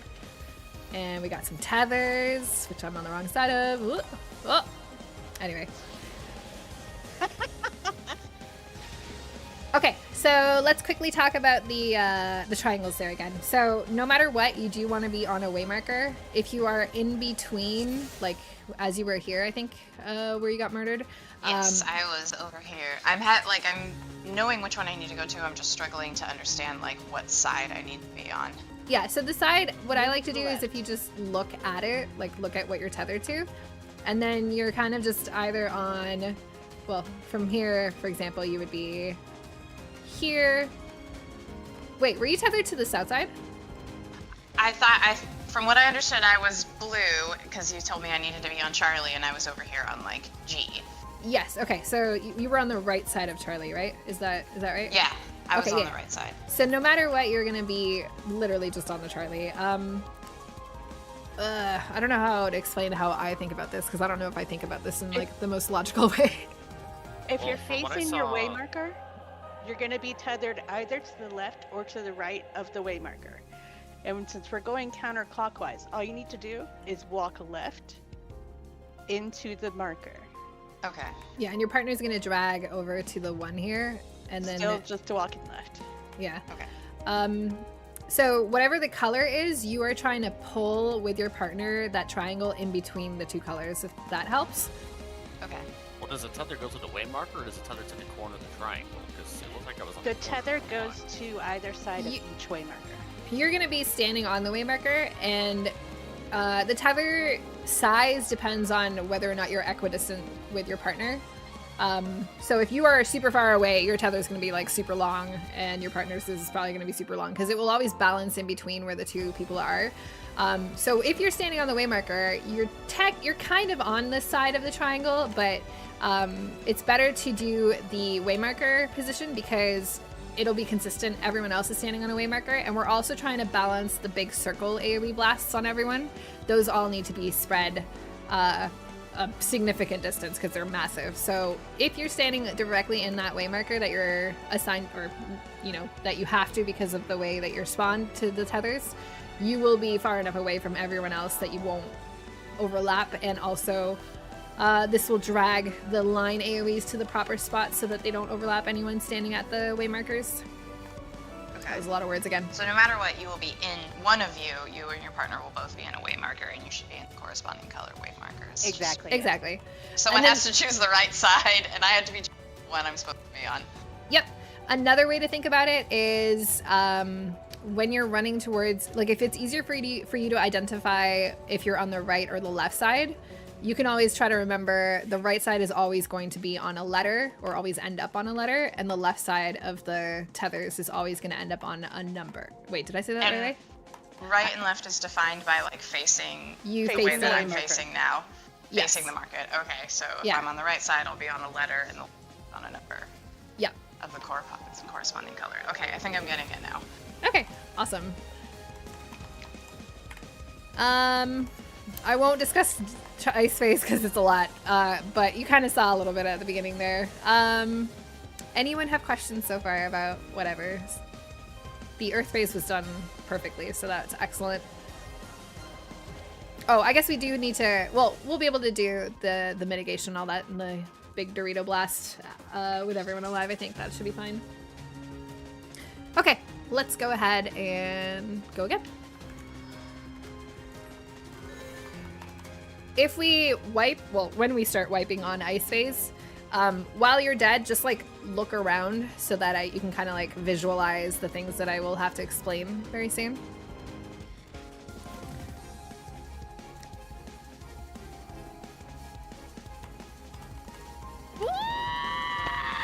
I have a question.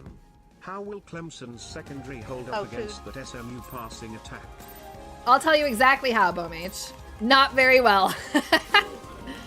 I don't know. We'll see. We'll see.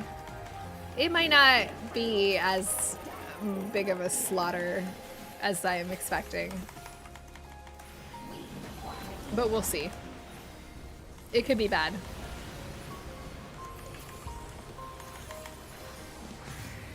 Alright, group 1 middle, group 2 to the east edge. Oh god, I forgot to do that. It works out, we're good. Alright, group 1 to the edge, group 2 can stay put.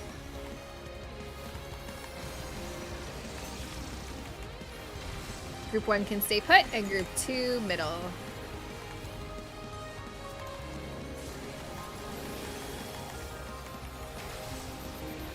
Alright, let's meet in the middle for some heals.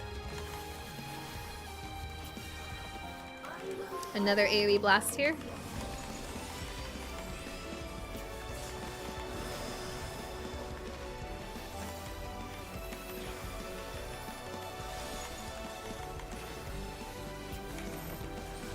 Stacking with your healers, and then we're gonna meet in the middle. Okay, we're all waiting on the chains to spawn. Waiting. And go, go, go, go, go. Once you break, the left side will be safe first. Left side is safe first. Make sure you dodge. You can also identify your knockback here, and now adjust for that knockback. Nice work. AoE blast. We love a good gravity death. I can res. That wasn't a good. Did you not jump off? No, it was, whenever I was doing my attack while running, it auto-changed my direction on. Oh, yeah, that's the worst.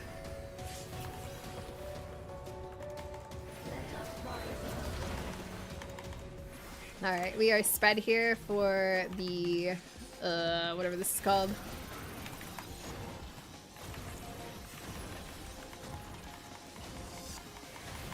Okay, everyone go safe. Let's meet in the middle here. Got 2 AoE blasts.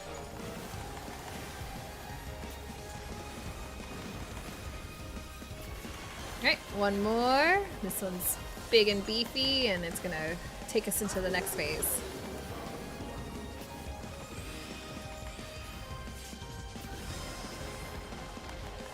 Alright, float up, meet in the middle.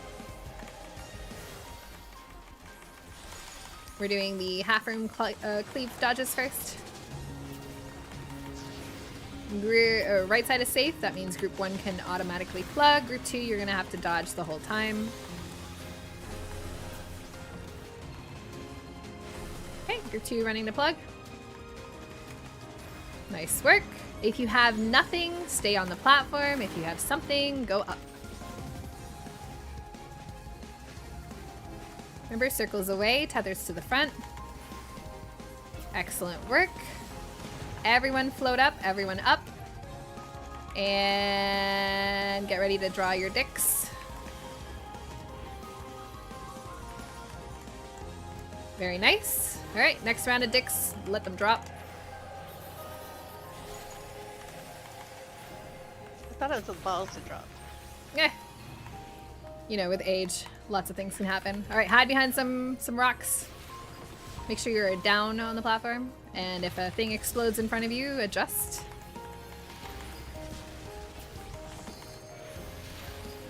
Amazing. Good job. Good recovery there. I saw some extra floaters. All right, another round of tank busters.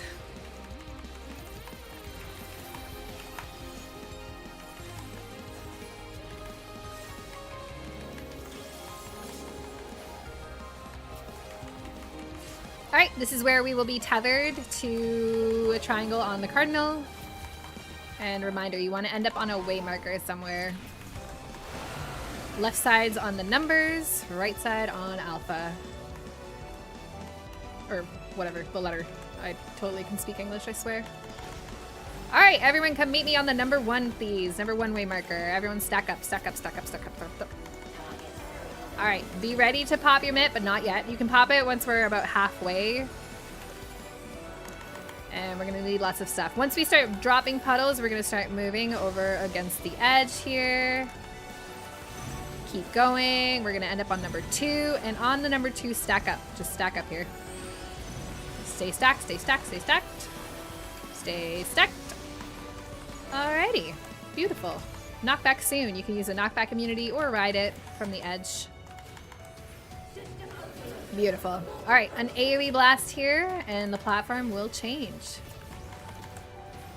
So very first thing in ice phase will be a movement mechanic. You just can't let it freeze you, so you got to keep moving around or jumping up and down. Just make sure you're moving at the end of the cast and slightly. Oh, okay. Wow. Ouch. I don't think I'm moving. Yeah, I don't think any of us are moving. We went so well through that big mid phase. I was like, Yeah, we might well, have I used was. too much. Oh yeah, I absolutely. think I saw wings. Yeah, so wings, I mean, you can use it there as long as you're holding Veil, but if you're using Veil, don't use wings in that same thing, because wings can carry us through the platform, or the, whatever, this AoE. And we should have had a reprisal. I did reprisal and chain. Yeah, and I had shields up, but they were kind of wimpy, so that probably didn't help. But yeah, anything that's left over. I don't want to now take too much off of the flare cheese and then end up with, you know, death there, but I think without the doubling up there, that should be good. Oh yeah, there was a lot of stuff happening here that I did not talk about at all, but there's lots of tethers, there's some bridges. Very important thing, very first thing is these bridges. We'll talk about that first, and then we'll worry about all these tethers and whatever. I'm guessing they have a weight limit. Well, yeah. It's a good way to think about it. But yeah, if you notice when you walk on a bridge, it will crack. If you walk on a cracked bridge, it will die and you will die. So you cannot double up on these bridges whatsoever. They do recover from the crack after like 1 to 2 seconds. So basically what happens there is we just have to be coordinated about who is taking which bridge at what time. Okay, so, okay. The little hashtag triangle thing was amazing. That was perfect. The cheese strat thing was also amazing. Probably overmitted, but we've already talked about that. But yeah, so save. Yeah, okay, you can do that too. That's fine too. Awesome. So that AoE, if we survive into the transition of the platform phase, we will be alive, hopefully, for the movement mechanic. You'll get the same similar big blue movement marker above your head where it just tells you to keep moving. And as long as you're moving through the cast and slightly after, you won't get frozen. That's great.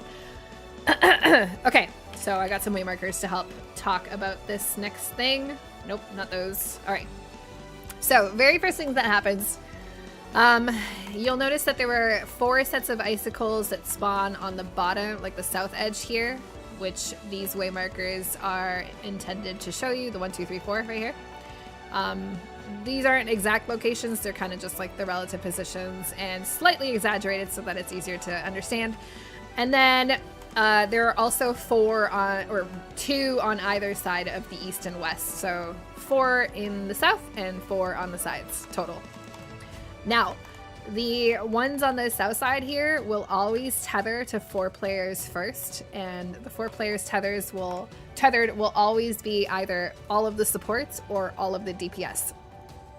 So that gives us 4 players that need to move immediately with their tethers. Those tethers, you have to pull them away. They're just proximity tethers, and as long as they're pulled until they turn purple, they will not kill you. So your goal when you're tethered to an icicle is to obviously run as far away as possible. And there's really only one position that you can go to based on which one you're tethered to, because of the way that the tether proximity works in this fight. But what you're trying to do is you're trying to get to the far outside edges of the platform by using the bridges without doubling up and without killing each other on your way there.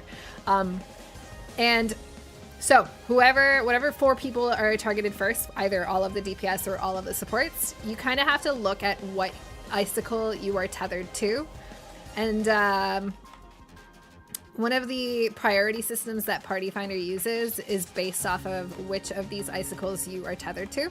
So, for example, if you are tethered on the outside so either on the number 1 or the number 4 icicle, you are going to use the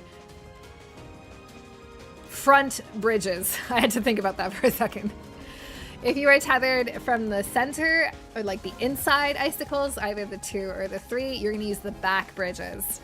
And to add on to that, if you are tethered from this side, you're going to go to the opposite side platform and use the opposite side bridges, and vice versa, because that is the maximum distance that you can pull your tether to the opposite corner. Now, if you look at the letter way markers all the way to where Speen is, 1 corresponds with the A, and that is essentially where you are pulling your tether as this icicle.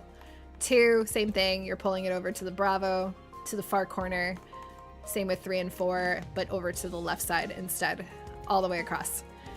So the difficulty in this phase obviously lies in making sure everyone kind of takes the appropriate bridge without killing each other, and as long as everyone kind of follows that rule, I know it's really hard to remember because I always forget it, but whatever way that you can kind of like memorize that and just like apply it. That's what will lead to our success. Another thing is when you are in those far corners to the north, it is sometimes hard to remember exactly where to go with your tether, like which corner of that platform to go to. Because obviously when we are in the middle of the fight, our waymarkers look like this, so we don't have the waymarkers to kind of guide us. But my rule of thumb is if you are in a corner and you see your partner coming and they are not stretched and you are stretched, you got to swap positions. You just have to swap, run into a corner, make sure that your thing is stretched all the way, and if your partner is not stretched all the way, then you do have to, you know, swap corners. But for the most part, you can kind of eyeball it too. Like, you want to be the distance away, the exact kind of mirror image of where you're tethered to. So that's just the first round of tethers. The second group that gets tethered, they will be tethered to the east and west markers or icicles. This one's a little bit more intuitive, a little bit easier to kind of just do on the fly without really thinking, because obviously you will either be tethered to A, B, or C and D. And essentially, if you're D, you're just going to use the opposite bridge in the front, like just directly across to get to the other side. Same thing. So you're basically just running to the bridge opposite and then like directly in line with whatever you're tethered to. So that one's a little bit easier to remember. It's just the first set of tethers. Whatever group is on the first set of tethers, that makes it a little bit harder, because you have to think like the outside people will always go to the front, the inside people will always go to the back. But yeah, that will just take some getting used to. This is the hardest part of the mechanic of the entire fight. Yeah, move around if you haven't recently, because I'm talking a lot, just so you don't get kicked. Okay, now the second group, same thing. You're just dragging across the opposite edge. You're obviously not doubling up on bridges so you don't kill each other, and you're just pulling your tether. When you pull your tether, make sure you don't end up in between icicles. You want to be on the outside edges. So I know this thing shows it at the number 3 here, so you can stand here, but if you want to be extra safe, you could always just run into the corner here. That's fine too. The whole reason everyone kind of has like a spot to stand here with their tethers being pulled all the way across is because the icicles will zoop across the platform in your direction.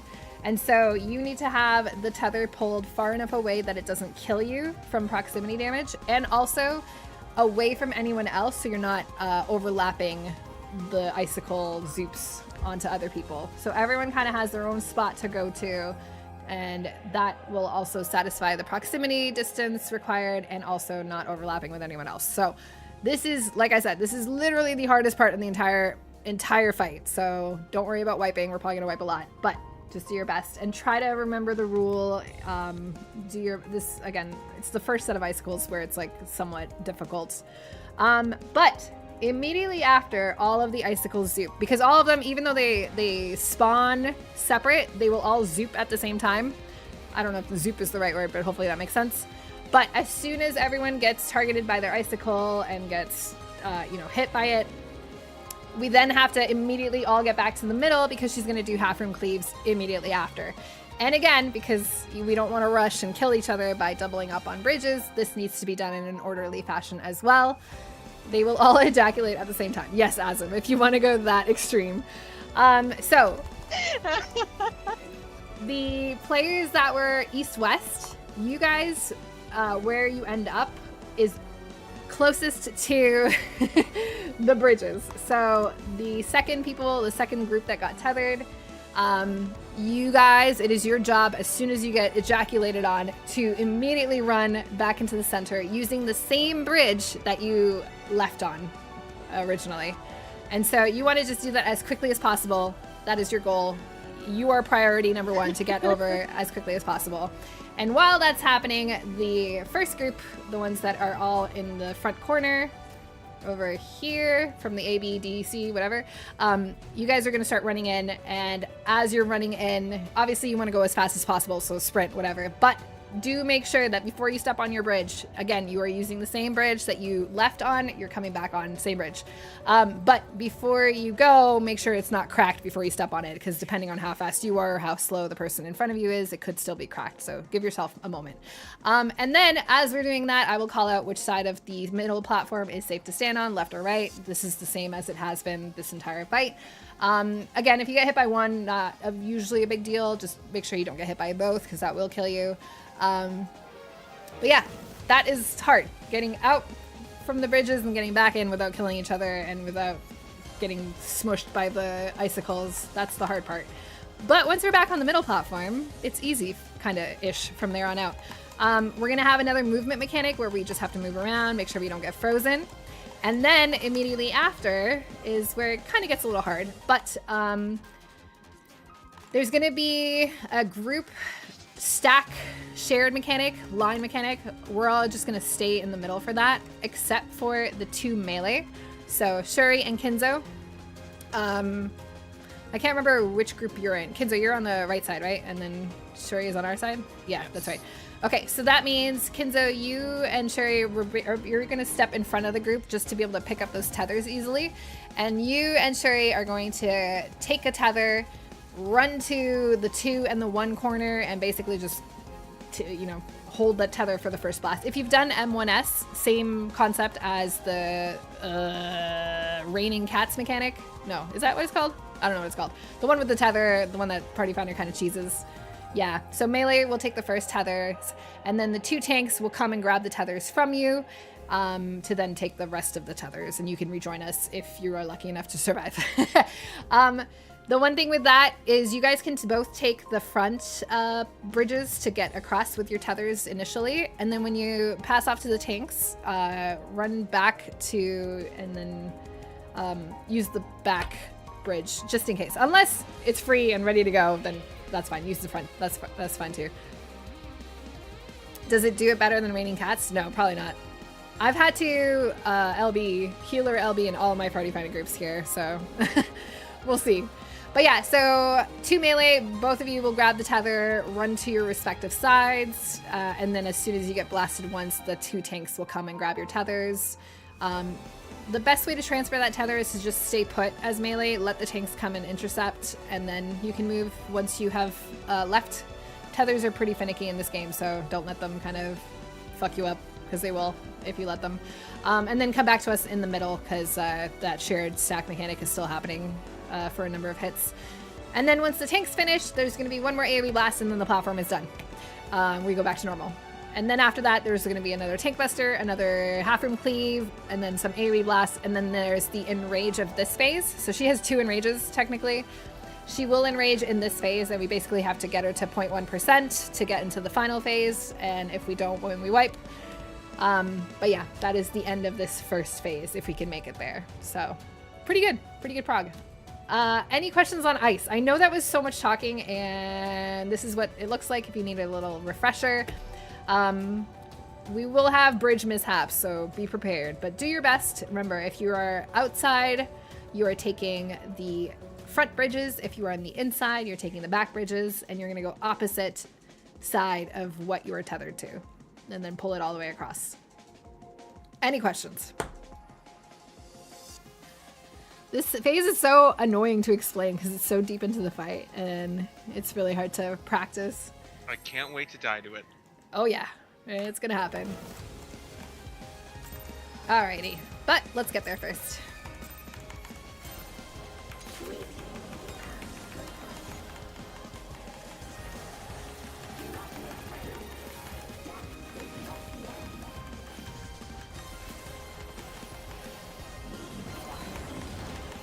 Alrighty. Suck zone incoming. Group 1 to the west edge, group 2 to the east.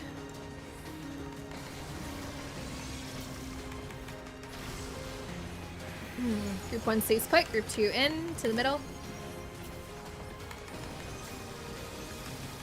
Group 1 to the middle, group 2 to the east edge.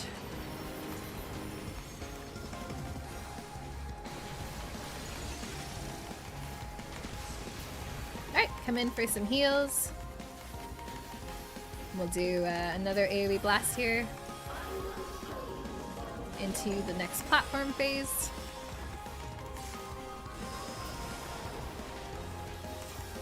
Alright, come stack with your healer. We're gonna drop tornadoes.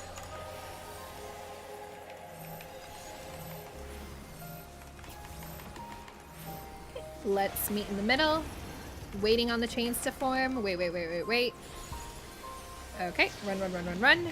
Left side is safe after you break. Left side is safe. Left. Go left side first. Make sure you dodge. Get ready to adjust for your knockback. Alright, adjust for knockback.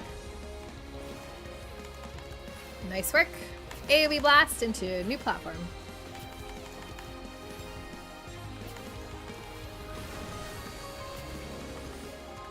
We have tank busters coming up, and the rest of us can fan out.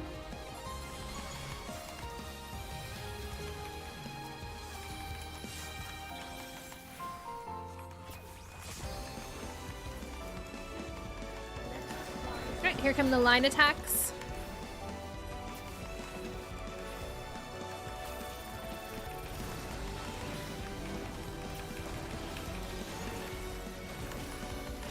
Make sure you're in a safe spot.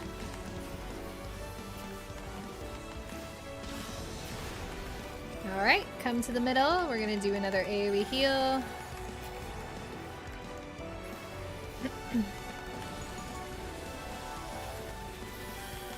One more AoE blast into the next platform phase.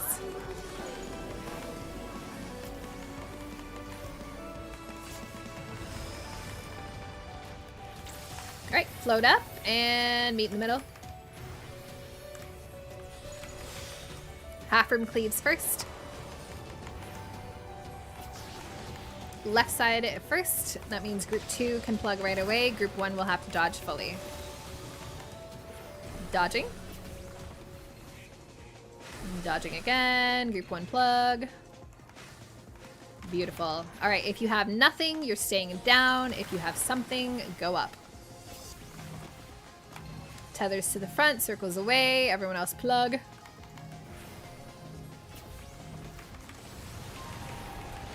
Alright, get ready to draw your dicks.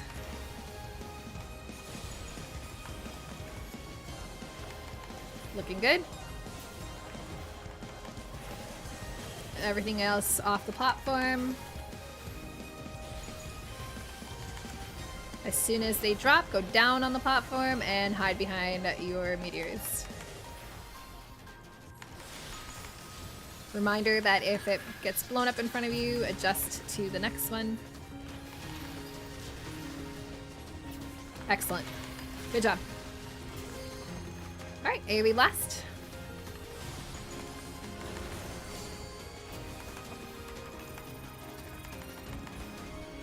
Tank busters again, and then afterwards will be the big triangles with the tethers and the waymarkers.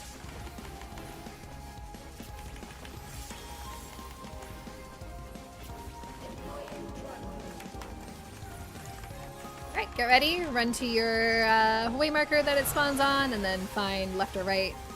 Drag it to the appropriate waymarker. Looking good.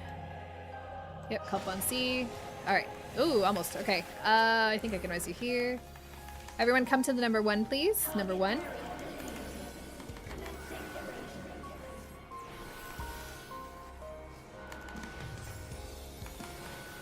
Okay, come stack. Get ready with your mitts, and we're moving.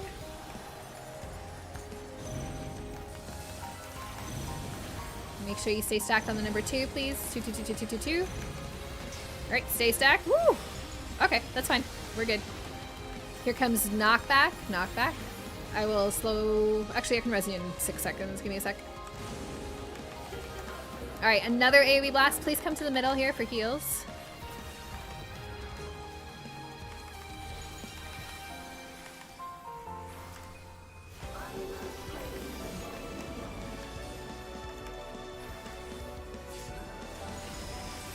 Alright, get ready to start moving. Get ready to be moving. Make sure you're moving. Alright, first group to be tethered. First group. It's DPS. Try not to kill each other. Alright. Supports the other way. Oh, it's kind of working, maybe? That's okay. I will res. Right side is safe first. Hopefully I can get everyone here. Alright, get ready to move. With your resing, be ready to move like immediately. It's gonna be really tight, really quick. Alright, everyone is moving. Everyone is moving. Don't kill each other with bridges. Don't kill each other with bridges. Just go slow. Alright, come here. Alright, so melee to the sides. Beautiful. Ooh, not enough mint, sorry. I couldn't recover fast enough. But that was good. Melee pickup was fantastic. And if I had healed, we probably would have been able to continue. But not bad. Okay, so there were some confusions with some of the tethers, but that's okay, because obviously that's the first time we've seen it. So the people that died there, I believe you died because you were not pulled far enough away. No one killed each other with bridges, which is huge. That is infinitely better than just dying to proximity tethers. That's fine. Bridges are, like, if we can do that correctly every time, the tethers will work themselves out as we get more comfy with it. So I think from what I saw, it was the side tethers maybe that were not pulled all the way. The biggest thing with the side tethers is you're essentially going to end up either in the corner here or where the 4 and the 1 are, like just on the opposite side, but not to the far corner, because that's where the back people will be standing. And you never want to find yourself between, like in directly east or west between the icicles, because there's no room there for you to, there's no like single pixel that you can stand on for you to survive, because it'll overlap there. But yeah, I mean, honestly, I think it's just a matter of like going in there and seeing it again, because everyone kind of did decent. Too far north above the crystal. Yeah, there you go.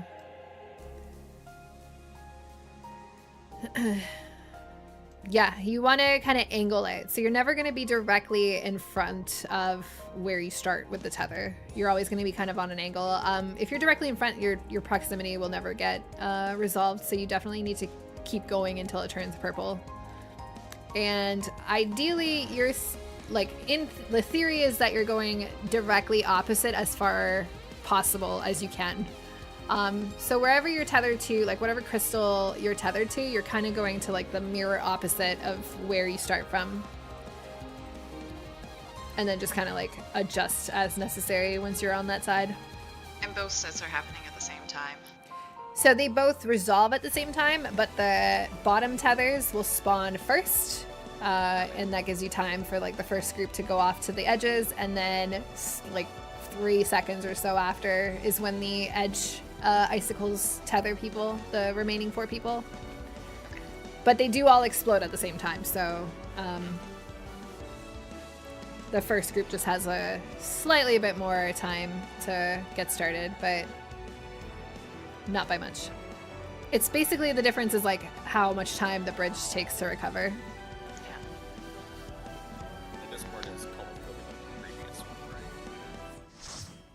Say that again? I didn't hear you. So, and this part is color-coded like the previous one, right? Well, kind of, but there's no way markers there for you to be able to see where to go. It's more like distance-based. Because the way markers will look like that. Well, oh, you're not in here anymore, are you? Oh, you are. It's just really hard to kind of see.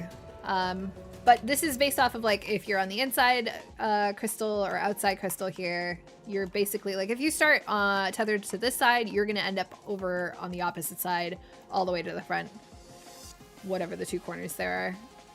So I don't know if color is the best way to look at it, because they don't really spawn on colors. They kind of spawn around the way markers as we have them here. Some people do use like way markers for that final phase, but I don't find that useful when I'm teaching from the very beginning, you know? So it's kind of just learning how to do it. All right, we can reset this instance. Oh my god, it's already 12? How is it already 12? Because you started half an hour late and then it took a half hour to get through. Yeah, okay, Culp. Culp with the call out. Damn. Yeah.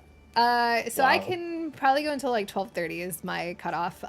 So if you guys want to go back in just for a few more pulls just to see if we can get more practice, we can. If people need to go now, that's perfectly fine too. Like, feel no pressure whatsoever.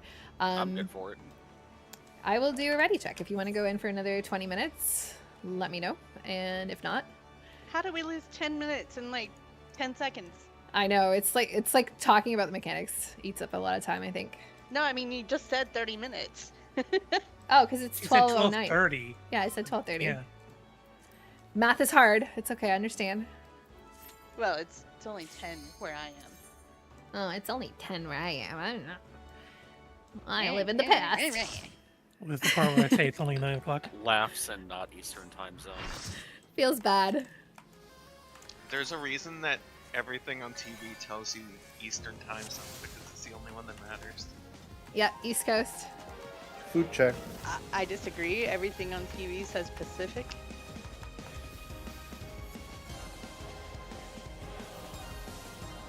Okie dokie. Questions before we go in? I think since we have limited time, we can probably just pull... Oops, that's wrong. Because it'll take us a while to get to that ice phase. I think part of the reason that this phase is difficult is because it's just like near the end. And so by the time you get there and are able to practice, it's not that the mechanics themselves are hard, it's just like you don't have as much opportunity to practice.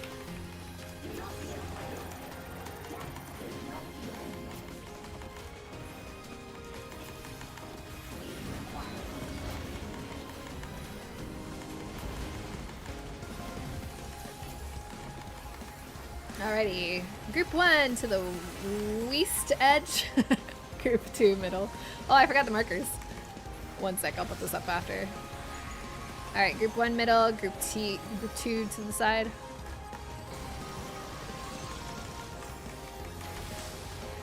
Group 1 back to the edge, group 2 can stay put.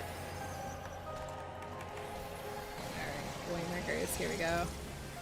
Mistech, oh that's not what I want. Alrighty, middle for heals. Platform switching.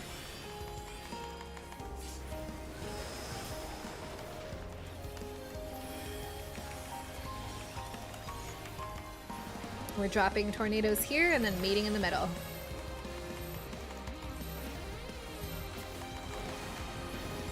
Waiting for the chains to form. Wait. All right, go. After you break, left side is safe. Left. You can also identify your knockback here, dodge, and then adjust for your knockback.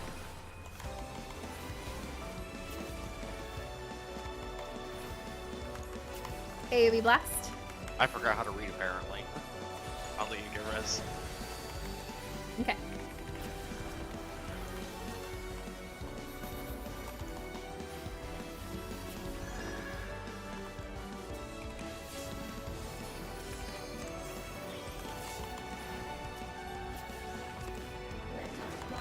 Alrighty, line mechanic thingy. Pardon me. I got ahead of Vexels. Go safe.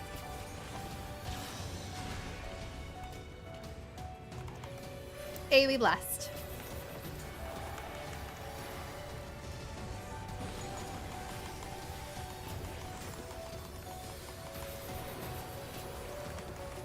Another AoE blast into the next platform.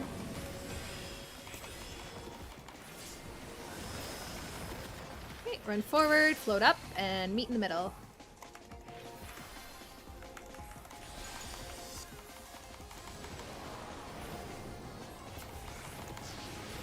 Left side is safe. That means group 2 can plug immediately. Group 1 will have to dodge fully.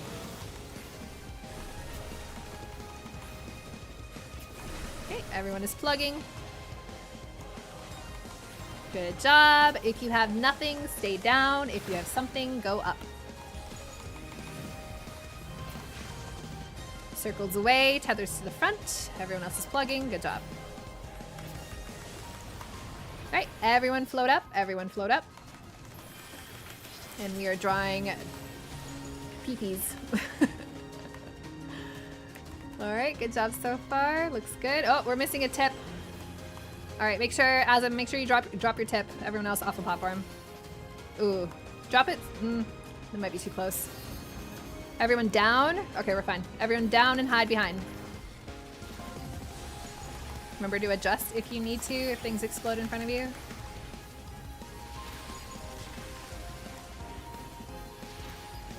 Alright, good recovery. Excellent. AoE blast. Another tank buster set.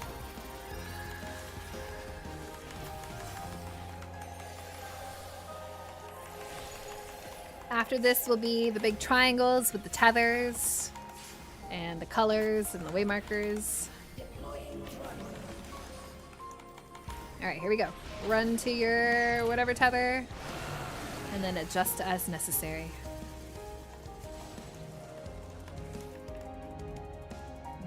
Looking good. Beautiful. Alright, everyone to the number one.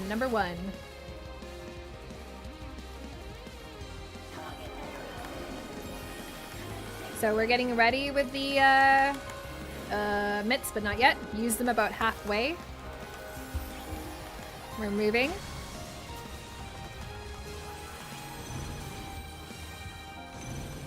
Alright, stack on two, stack, stay together.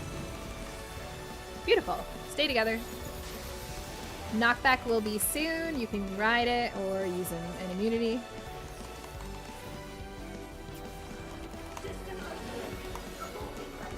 Alright, AoE blast. Let's do it in the middle here so we have all the things that we need.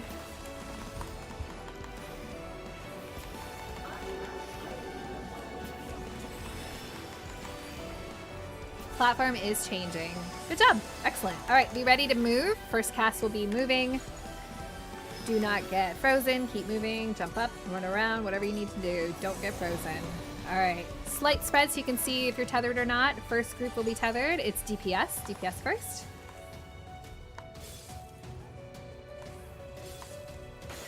Alright, stretch as much as you can. Left side, right side is safe first. Right side is safe, so make it back if you can. Don't worry, I'll try to res. Alright, if you are rezzing, be careful that the shit is about to freeze you, so... Oh, Kinzo, I didn't catch you. We're gonna need someone to take Kinzo's tether spot. Blitz, get over here. Or Blitz. Culp. Oh, that's bad. Okay, I'm also frozen. I just realized. I'm standing there, I'm like, why am I not moving? Okay. A little bit of a panic mode there. Okay. Yeah, so that was we unfortunate. had an extra person on the right side, I think, so that made bridges funky.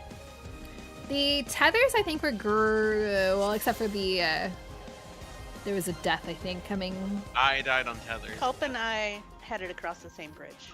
Okay. I died to the tether. I killed you with the bridge somehow in life. I don't...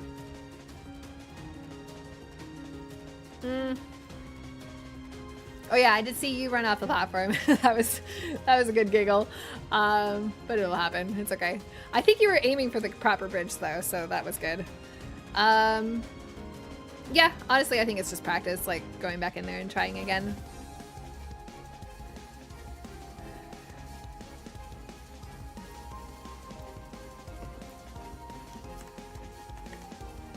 Are we good?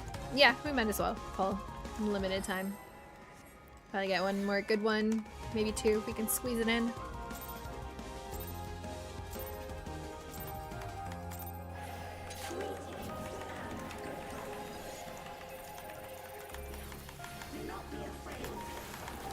Really clean getting up there, though. That's really good.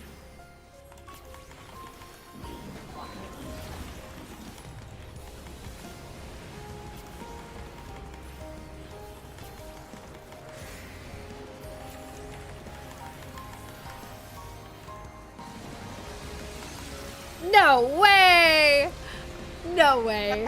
I was deep in there and it still sucked me in. Okay, whatever. You were so deep in there. Oh, I guess I jinxed ourselves. There's just a streamer privilege, you know?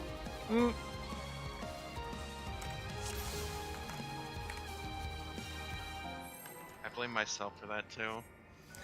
I think I blame myself for saying, "Oh, we're so clean getting in there, so good, so perfect," Innuendo. and then I died at the first mechanic.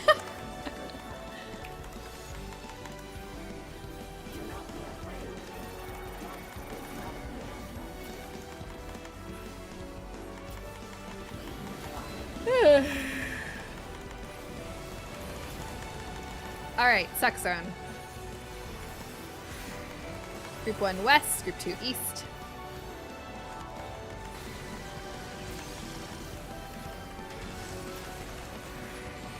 Group 1 to the middle, group 2 can stay put.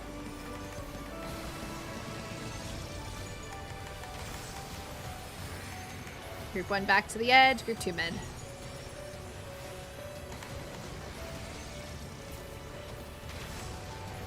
Alright, middle for heals.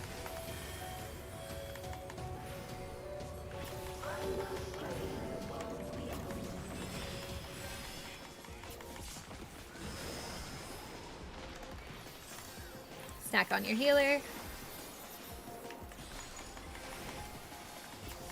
We are dropping tornadoes here and then meeting in the middle.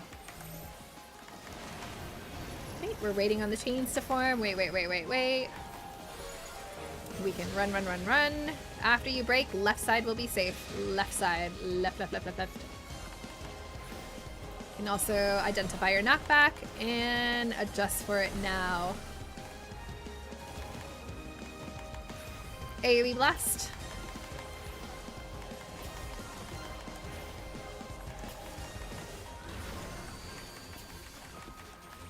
Tank busters will be next. And the rest of us can start to fan out.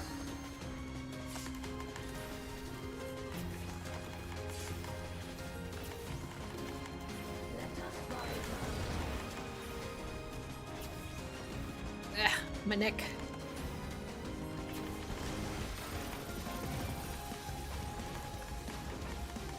Once you get hit, you can move into your safe zone.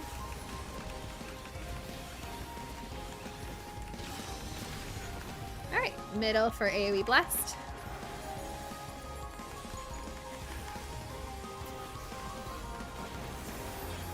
Another AoE blast coming up into platform changing.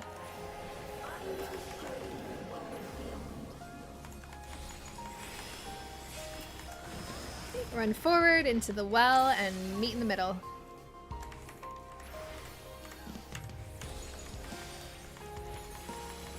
We're gonna do half room dodges first. Right side is safe, that means group 1 can plug immediately, group 2 will have to dodge fully.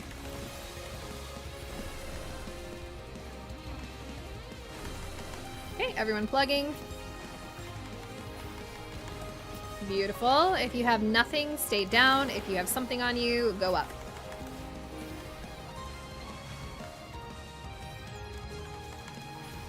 Alright, excellent.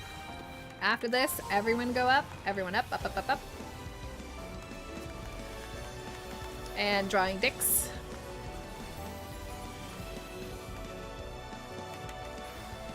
Looks good. Next round, all off the platform.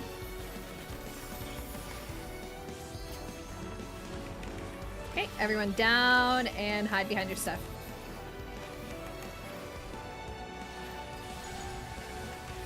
Reminder, if nothing is in front of you, adjust to be covered.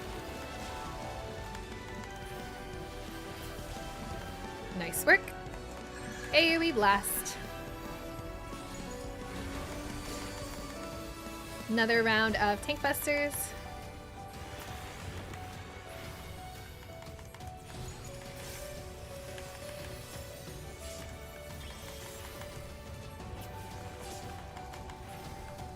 Alrighty, we are getting ready for the big triangles with the tethers and the colors and the waymarkers.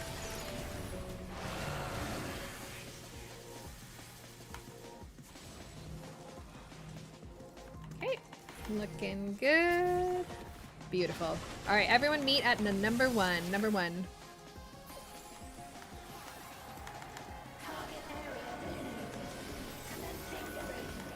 Get ready with your mitigation, but don't use it yet.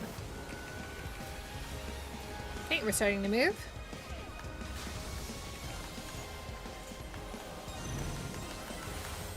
Okay, run to the 2 and stay together. Okay, don't move, stay here. Alright, knockback coming soon. You can either ride it or use an immunity.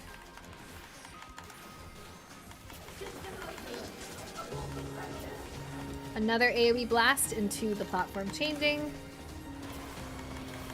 Use whatever is left over mitt-wise.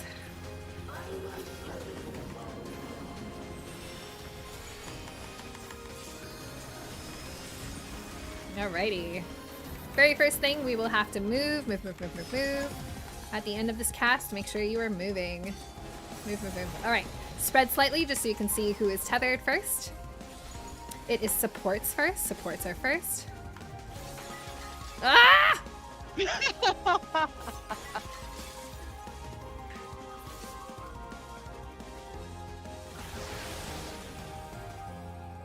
Well, Blitz, congrats. You are the winner. Last man standing.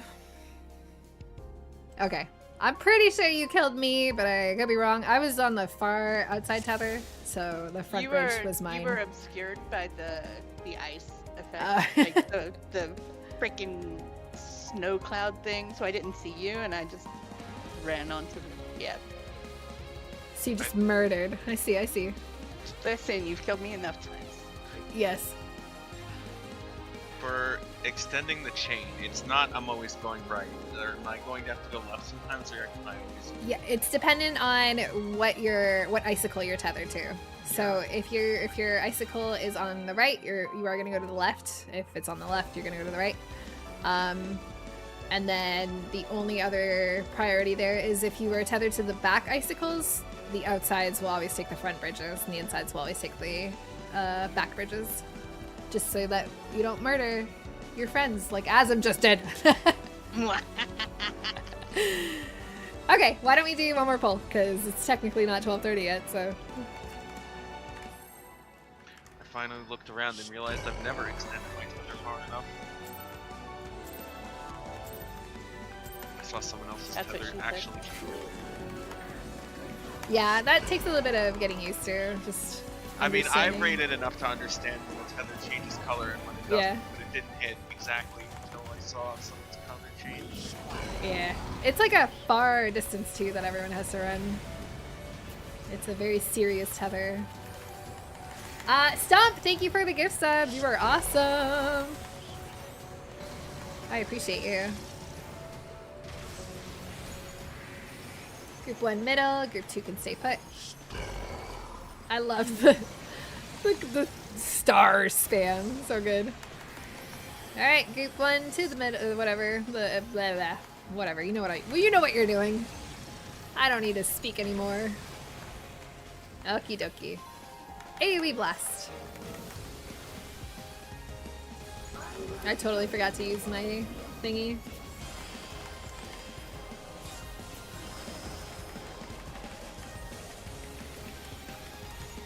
Alright, maters.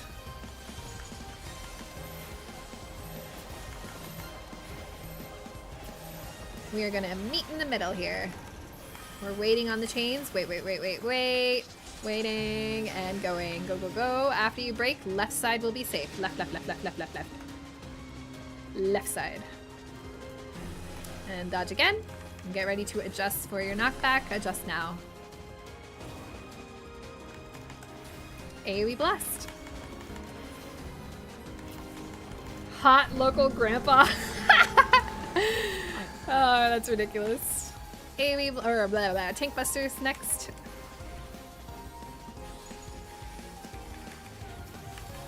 A Splatipus, thank you for the sub as well. Thank you for supporting the channel. I appreciate you. Enjoy your emotes. Welcome.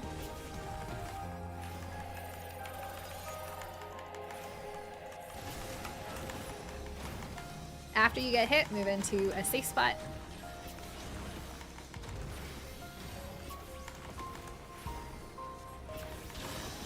Alright, let's come in for heals. AoE blast here.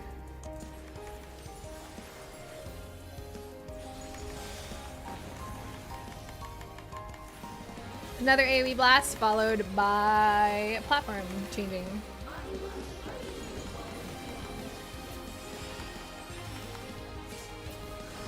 Alright, run forward, float up, and meet in the middle.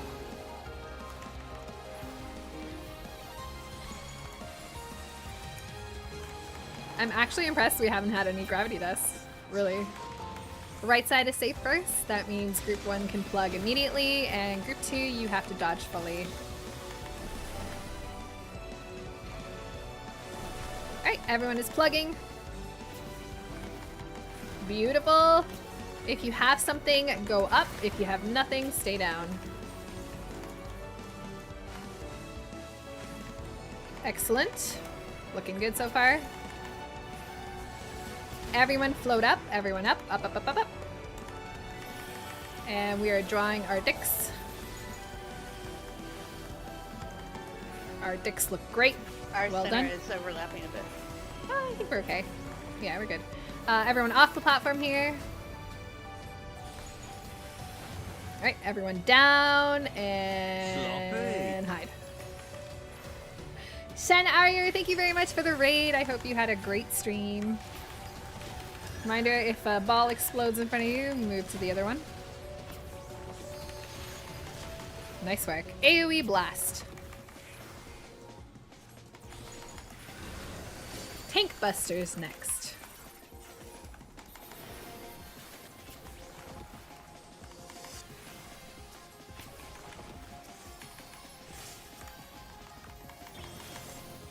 Alright, everyone is going to be tethered to those giant triangles.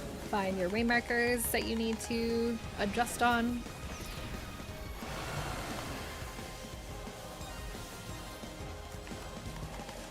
Okay, looking good. Beautiful. After this, we're all meeting at the number 1.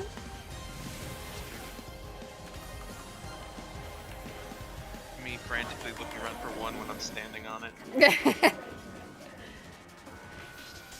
Getting ready to move.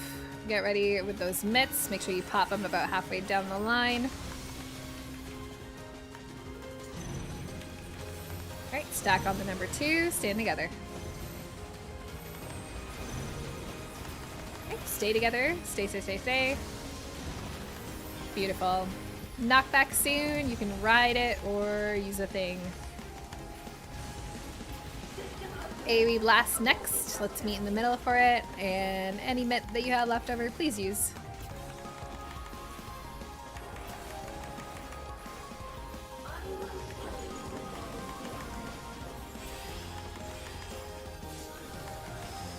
Nice work. Alrighty, get ready to move. At the end of this cast, you want to make sure you are moving. Move, move, move, move, move, move, move. Excellent. Spread slightly just so you can see who's tethered first. DPS is first, DPS is first. Try not to kill each other.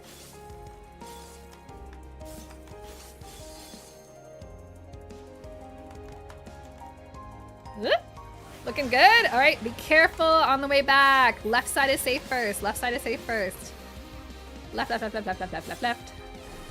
All right, that's okay. We're good. All right, big heals here.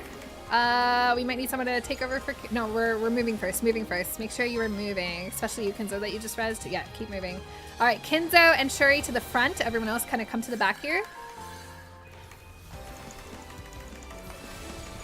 All right, tanks are taking over the tethers. On your way back, please use the back bridges to get back to us. Ooh, not good, but that's okay. Oh, that's not good. I don't think I can survive this, or can I? Amazing. Okay, big AoE blast. Let's see if we can survive this. If you're just rezzing, please don't move. Awesome. Alrighty. Let's see what we can do here. You're basically just gonna have to push DPS as much as you can. Tank Busters here first. I think I'm gonna die here. I will help you.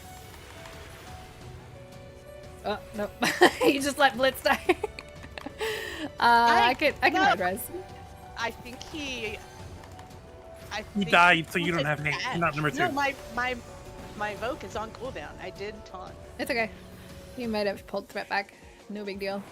All right. Right side is safe. Right side, please. Right side of the boss. Then to the left.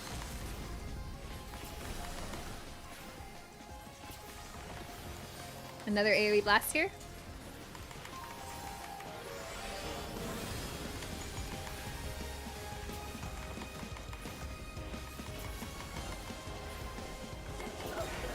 This is the enrage of this phase.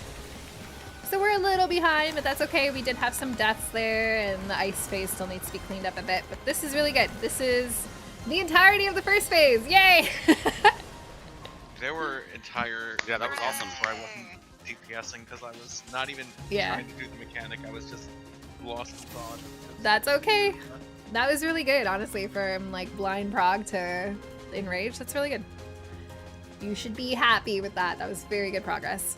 But yeah, the only thing remaining after that is if you did Hades back in the day, it's very similar where like the last phase has like maybe like one hard mechanic, but the rest is kind of like a victory lap. There's some tank towers, there's some AoEs, there's some exaflares that you kind of dodge, but it's really not as hard as the ice phase. It's just the one mechanic with like the platforms. Basically the platforms that we all just like did. They will come back into play, and she kind of just swaps between them, and so you're trying to stand in a spot where you land on those same platforms and not fall through the holes. And then it's generally way easier than the rest of the fight that we've done so far. So almost there, and it's a lot faster. A guide I can use to watch for the second half of the fight. Culp, you're just coming for me today, aren't you?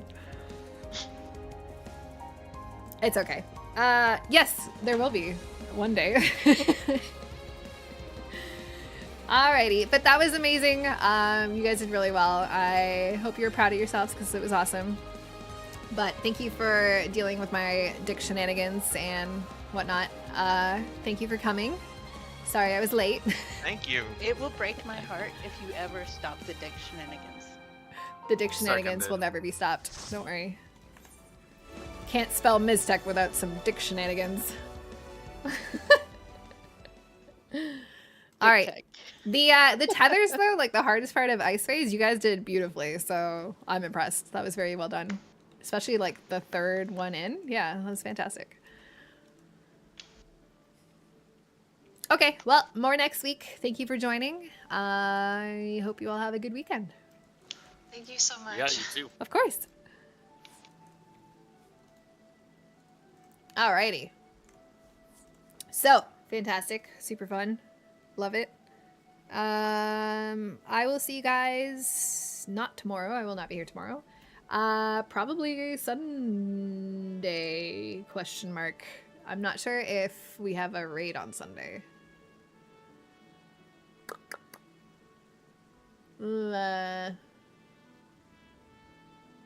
can do Sunday or Monday. Yeah, okay, we'll see.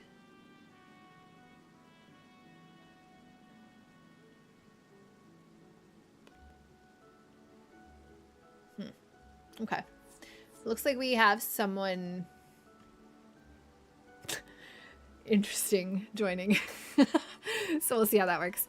Okay, so we might... it looks like we're trying to toy with the idea of whether or not we can raid extra on Sunday or Monday, because Todd will be away next week. So we'll see. If you see me on Saturday, I'll probably be doing Fru, or whatever, Sunday. When are we going to get that PvP stream? So like I said, Todd is away almost all of next week. So Tuesday? You want to do some PvP on Tuesday? We can do PvP or MTQniversity on Tuesday. Whatever you guys want. I don't care. Let me actually see. What is my... I'm at 0, right? Yeah. I haven't even started. We got plenty of time. Wait a minute. You're telling me Elk already has this? Or Franco already has this? We're like, what, 2 weeks into... Oh, I guess not. It's since 6.1, right? Not 6.15?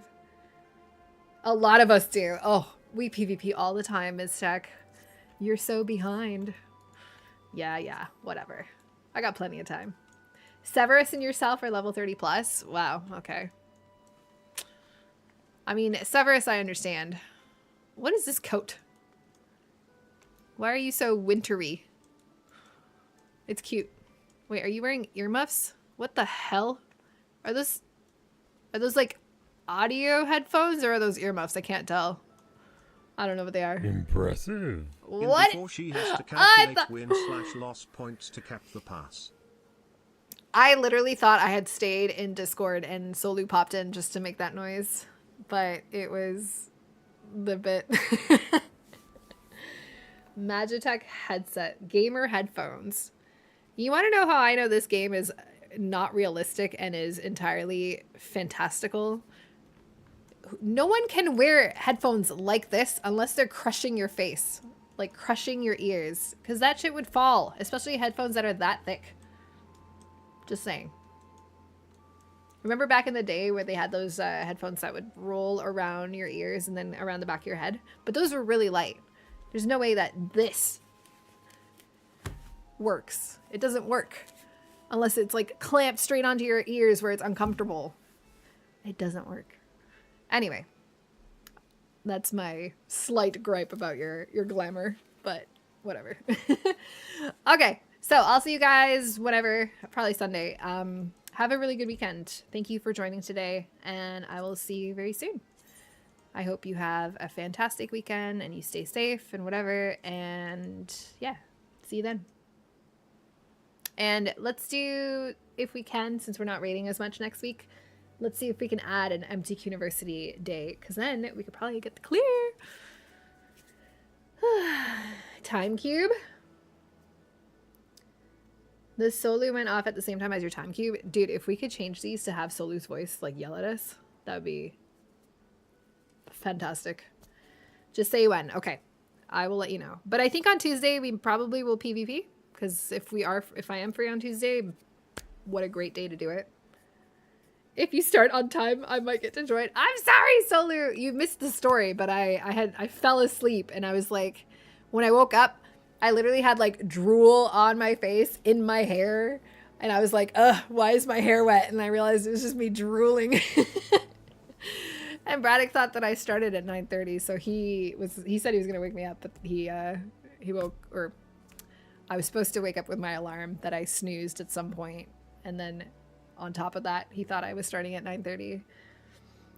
You bet you blamed Lily and Layla. I mean, technically it is their fault. They're the ones that like run me off my feet and then make me super tired and make me fall asleep right before stream and stuff. So yeah. I keep drooling on that couch. Listen, it is a super comfortable couch, okay? And when you were that comfortable, so I had the comfortable couch and a heated blanket. So I was in this like cocoon of like comfort. So when you're that relaxed and all of your muscles are just like slack, you are gonna drool. There is no saving yourself from the drool. But yeah, anyway. All right, I'll see you guys whenever. Have an excellent weekend, and yeah, okay. I've said bye like 8 times at this point, but see you then. Take care. Be safe. Bye. For realsies this time. Okay, bye, bye, bye.